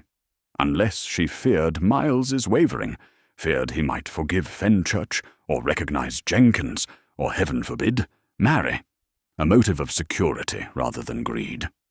He gathered ledger, replaced shutters, thanked Crutchley, and walked back, pondering. At the rectory gate, Halbert's motorbike leaned against the wall. The sergeant himself emerged, moustache bristling against cold. "Found you at last," he grunted. "Jenkins wants audience, refuses solicitor, asks for you." Whimsy checked watch, 8:45. Very well, breakfast must wait. They mounted the machine, Whimsy pillion, and sped to the small stone police station on the village edge. Jenkins sat behind bars, still immaculate, save for linen-absent cufflinks. He rose when Whimsy entered. "My lord, I've remembered something. Sir Miles, when he handed me those hazel rods, told me to put them in the pantry corner, by the whispering brick. Do you know what that means?" "The pantry wall adjoins the flue," Whimsy mused. "Air currents there carry faint sound. Why?" "He said if anyone asked, they'll think it's mice, but it'll carry the word out." I thought delirium. Now, I wonder if he placed something in that cavity. Whimsy's pulse quickened. A message unpoisoned tongues could still deliver. "Thank you, Jenkins." He pressed the man's hand through bars. Outside, Halberd swung aboard the motorbike without comment. The machine shrieked back to the rectory. Cook, alarmed at their hasty return, admitted them to the now sanctified pantry. Whimsy knelt by the copper pans, located the single brick pierced long ago by mice or draftsmen, and teased it loose. Within crouched a narrow metal tube sealed with wax. He drew it out, cracked the seal, and unfurled a strip of onion skin paper covered in minute, precise writing. Halberd peered over shoulder. "More Latin?" "Partly, and partly what looks like an index. Ledger ref, folio 22A.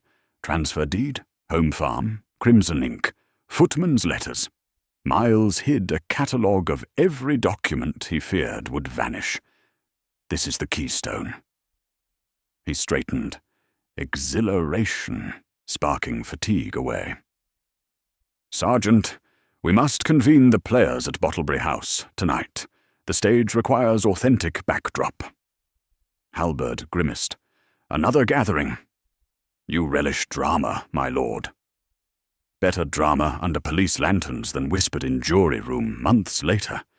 Besides," his smile flashed quick, "I've yet to explain why clocks staggered and bells sighed, and Sir Miles deserves his denouement."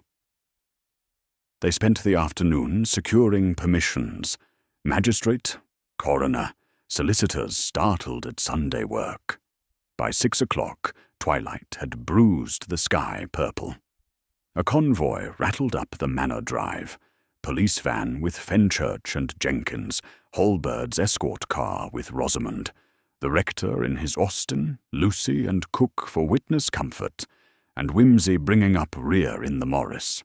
Great hall fires were coaxed to life. Lanterns threw Gothic shadows on carved beams. Whimsy arranged chairs in semicircle before the hearth.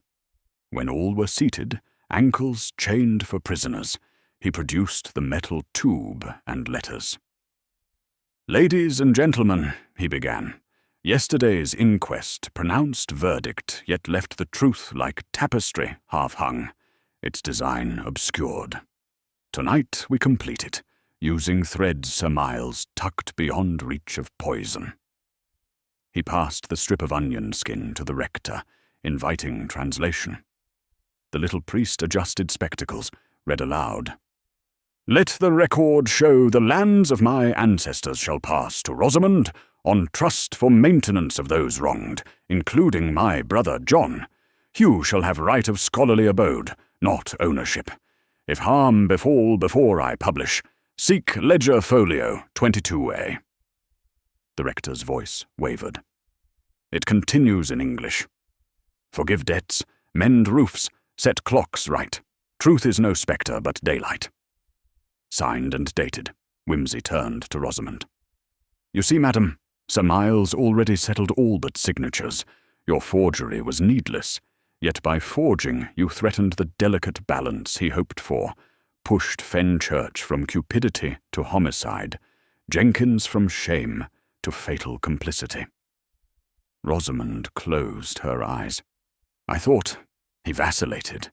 He mentioned trusteeship for John. I feared scandal would derail Parliament's approval. I acted to safeguard the plan." "Safeguard by subterfuge." Whimsy's tone remained almost kind. "Consider the clocks. You advanced the carriage clock 3 minutes while visiting the rector's study that morning.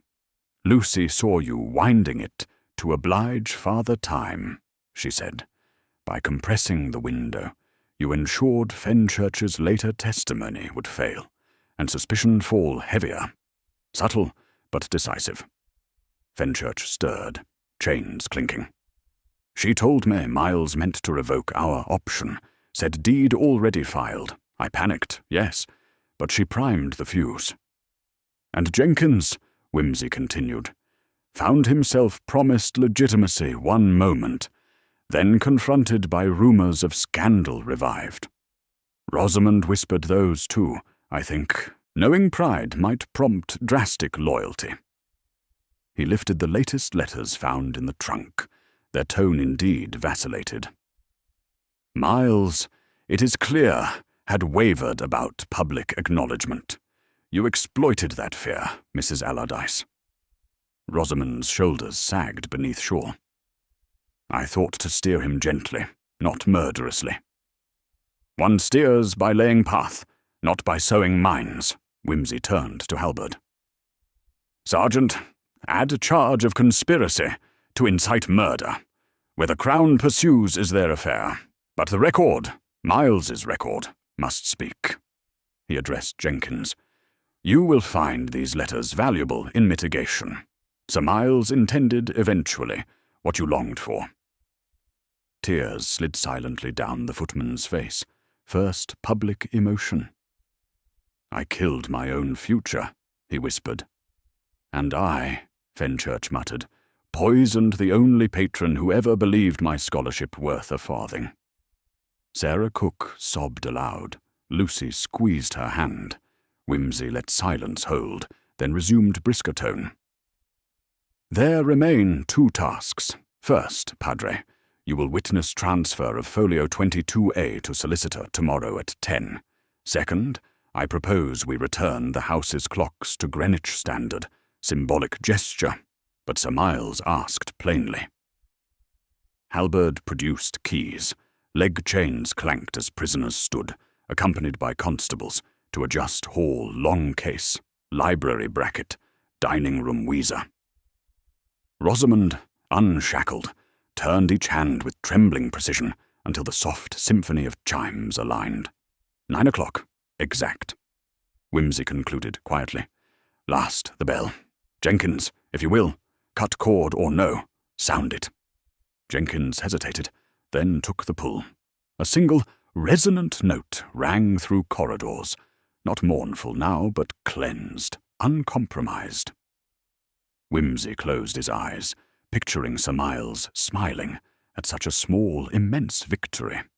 When the convoys departed, rector and detective lingered under starlight. The priest asked, "Is justice done?"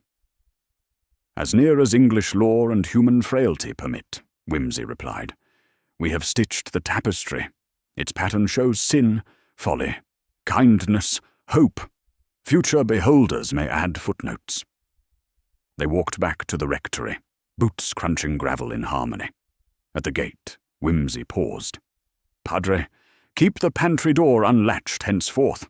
Houses, like hearts, grow musty locked," the rector promised, and Whimsy, hand lifted in casual benediction, turned toward his borrowed room, where suitcase lay open and railway timetable awaited.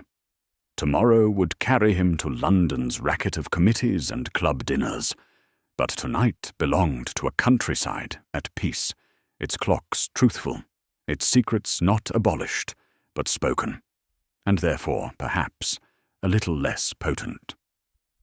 And somewhere beyond the orchard, unseen by man, the bees settled in their hives, guardians of honey and poison alike, humming softly under the impartial moon.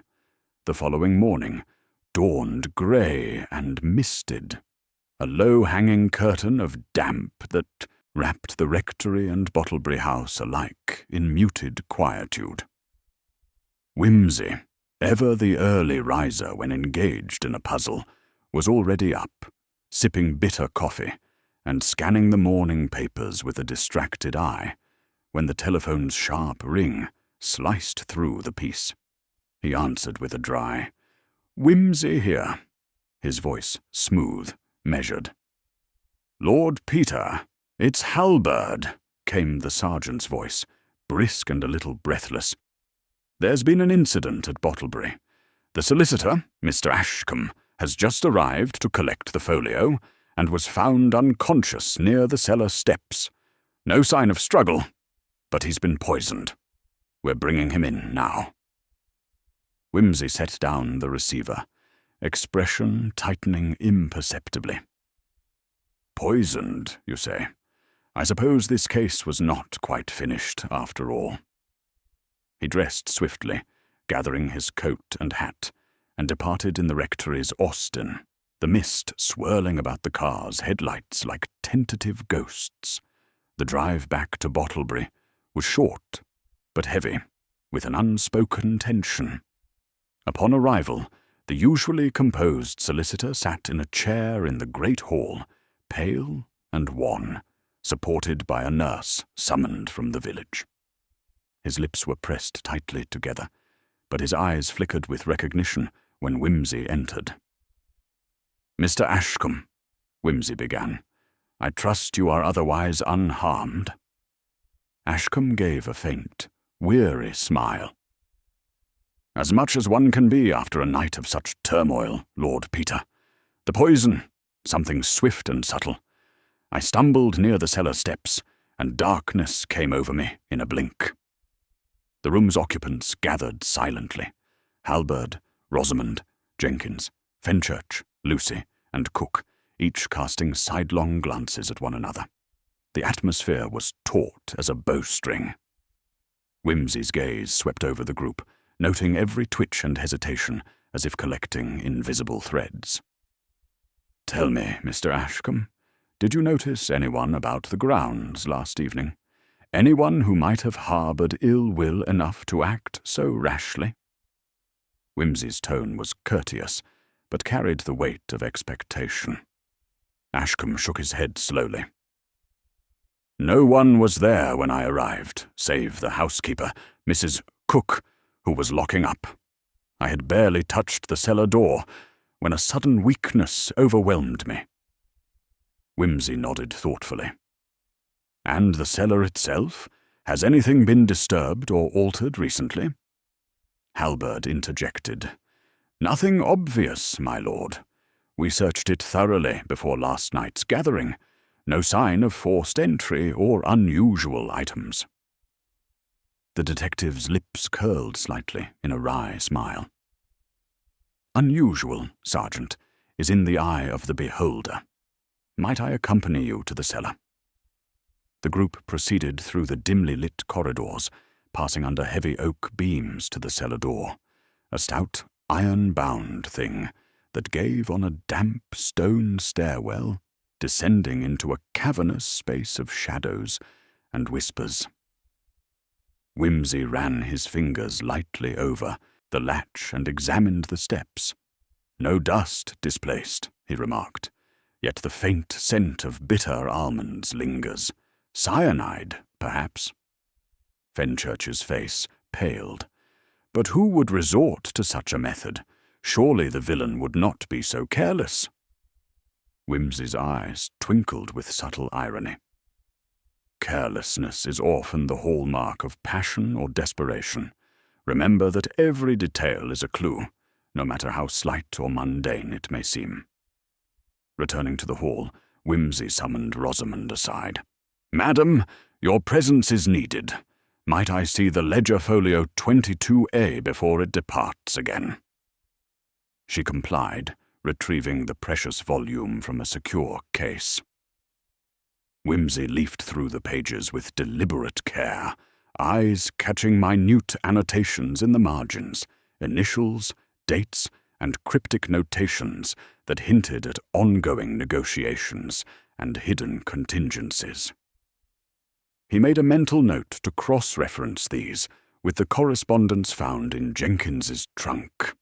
Back in the great hall, the assembled party awaited as Whimsy addressed them in his usual arch tone. "It appears the case we believed closed has merely shifted its shadow. The poisoning of Mr. Ashcombe is no coincidence, but a calculated act to silence the keeper of truths. Someone wishes to bury not only documents, but also witnesses." Lucy, her hands nervously clutching a handkerchief, whispered, "But who could it be? And why now?" Whimsy's gaze lingered on each face, the puzzle pieces beginning to click into a new configuration. "Let us consider opportunity and motive. Jenkins and Fenchurch, your grievances were known, yet you have no history of violence. Mrs. Allardyce, your desperation to protect the estate was evident, but you remain under watch. The housekeeper and Lucy possess neither motive nor means. The solution must lie with someone whose hand has been hidden." Halberd, skeptical, leaned forward. "That leaves the new butler, sir. You said he arrived just before the gathering." "Indeed, Sergeant," Whimsy confirmed.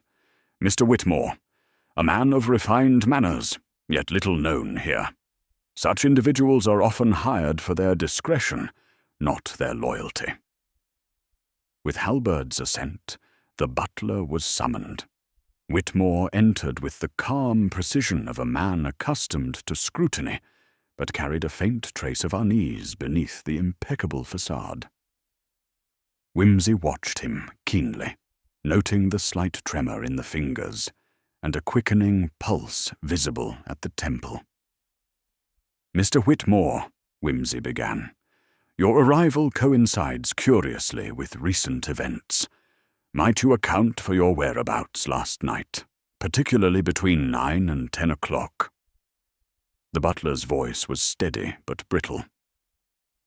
"I was attending to the guests, ensuring their comfort and safety. I had no reason to be near the cellar, nor any knowledge of the poison." And yet, only one with access and knowledge of the house's secrets could administer such a dose undetected. "Pray, do you deny possessing a key to the cellar?" Whitmore's eyes flicked to Halberd's, who produced the keyring. "I do carry keys, but none to the cellar. The cellar is restricted to household staff, and I was but recently employed. I had no opportunity." "Curious," Whimsy mused aloud. for the housekeeper, Mrs. Cook, assured me only those essential to the estate carry such keys, and the pantry door, a whispering brick, as Jenkins said, is a means of communication unknown to new staff, I would wager. Whitmore's composure cracked for a moment, a faint pallor overtaking his cheeks. Perhaps I was mistaken. Whimsy pressed. Mistaken or otherwise, the truth must emerge. Tell me, did you ever notice anything odd about the clocks or the bells? Something out of sync or a particular routine? Whitmore swallowed, glancing at the floor. The clocks? Yes. I noticed the hall clock was always a few minutes behind the others. It puzzled me, but I thought it merely an old mechanism. A puzzle indeed, Whimsy agreed. A puzzle with a solution hidden in time itself. Sergeant, we shall need to examine all timepieces again, with a careful eye. The afternoon passed with systematic inspection of the manor's clocks. The servants questioned anew about their habits and routines. Little by little, inconsistencies emerged. Times recorded in servants' logs did not match clock faces. The tolling of the church bell differed from official schedules, and the supposedly soundproof pantry door was revealed to transmit faint murmurs when wind pressed just so. Whimsy, standing before the great hall's long-case clock, tapped his fingers lightly. Time, like truth, can be manipulated, delayed, or obscured. The clock's hands may lie, but their rhythm betrays secrets. We must find whose hand adjusted the time, and why. Later, as twilight bled into evening, a final revelation emerged. Jenkins, pale but resolute, approached Whimsy privately. My lord, I recalled another detail. The night before Sir Miles's death, a visitor came late, an old acquaintance from London, whom Sir Miles called M. They spoke in hushed tones, and I was told to stay away. Whimsy's interest piqued. A visitor named M, you say? This could explain much, especially if that visitor had reason to prevent the land's transfer or feared exposure. Jenkins nodded solemnly. I believe M is Mr. Melville, a solicitor connected with the Fenchurch estate dealings. Then it is clear, Whimsy said, that the threads are tighter than we thought. Tomorrow we shall confront Mr. Melville and unravel the final weave. As darkness settled fully over Bottleby, the detective retreated to his chambers. The case had deepened, and with it, the fog of intrigue thickened. Yet Whimsy, ever the gentleman scholar, welcomed the challenge, the dance of logic, the unveiling of human frailty behind. Curtains of civility. Outside, the village lay hushed under a veil of mist and mystery, the silence broken only by the occasional echo of a clock striking, counting down to a truth that would soon come to light. The great hall at Bottleby was draped in the soft gloom of a waning evening when Lord Peter Whimsy assembled the household once more. The heavy oak panels seemed to lean in, listening with rapt attention as the detective's slender figure paced slowly before them. The hour was late, the shadows long, and the air charged with a peculiar stillness. The moment before revelation. Ladies and gentlemen, Whimsy began, his voice crisp but measured, we have followed the winding corridors of deception, measured the beat of dishonest clocks, and peered behind every locked door, and whispered sigh. Now, at last, the tapestry must be laid bare. His gaze swept the room, briefly settling on the pale figure of Mr. Ashcombe, now recovered but still fragile, then drifting to the assembled staff, the uneasy Fenchurchs, the rigid housekeeper, and the ever-watchful sergeant. Let us recall the curious facts, The folio containing the legal instruments was vital, a key to inheritance, to power, and to secrets best kept hidden. Sir Miles's death was but the opening movement in this grim concerto. The poisoned Mr. Ashcombe tells us someone wished to silence truth itself. Wimsey paused, eyes narrowing. The man who took the folio and tried to vanish into shadows was not a mere thief, but a player in a deeper game. Mr. Whitmore, the butler, seemingly new and unremarkable, harboured a second life. He was, in truth, Mr. Melville, the solicitor Jenkins spoke of, a master of disguise and deceit, bent on securing the estate's riches for himself. A gasp rippled through the room.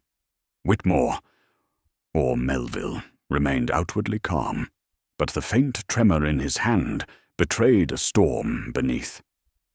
"Clever, Lord Peter, but hardly cunning enough," Wimsey continued, "for your plan failed to reckon with the clocks, the dissonant timepieces which marked your movements, your frantic attempts to adjust the hour, to mask the true moment you accessed the cellar." He stepped forward, producing the stolen folio from beneath his coat. The folio's annotations, the mismatched times, the whispered conversations through the pantry door, all were threads in the web you spun. Yet, the greatest oversight was your reliance on poison administered near the cellar steps. The slight misalignment of the stairs tread, the faint dust displaced, the scent of bitter almonds lingering in the damp air. These betrayals of the material world defied your machinations. Whitmore's face twisted in frustration. "You have no proof." "Proof, sir," Wimsey replied with arch amusement, "is the logical consequence of accumulated truth. Your fingerprints in disguise, your false key, your hurried escape, thwarted by the hall clock's steadfast pendulum, and the testimony of Jenkins and Mrs. Cook, all lead inexorably to you." He nodded to Halberd. "Arrest this man, Sergeant." As the handcuffs clicked, Whitmore snarled, "You may win this battle, but there are always more shadows, Lord Peter." Wimsey smiled thinly. "Perhaps, but I have a fondness for light." The household exhaled collectively. The tension easing like a held breath released, Rosamond stepped forward, offering a grateful smile to the detective. "Your insight has preserved more than an estate, Lord Peter. You have preserved honour." Wimsey inclined his head, lighting a cigar with deliberate elegance. "A curious case, madam, one where human weakness masqueraded behind civility's mask. But as always, it is reason and observation that triumph over deceit." Turning to leave, he cast a final glance over his shoulder. "And now, with time restored and justice served, I believe a certain woman awaits her promised walk through the misty grounds, one less encumbered by mystery, and far more agreeable." Outside, the night embraced Bottleberry once more, but the shadows had lost their menace, retreating before the steady march of truth. A truth unveiled not by the supernatural, but by the inexorable logic of Lord Peter Wimsey.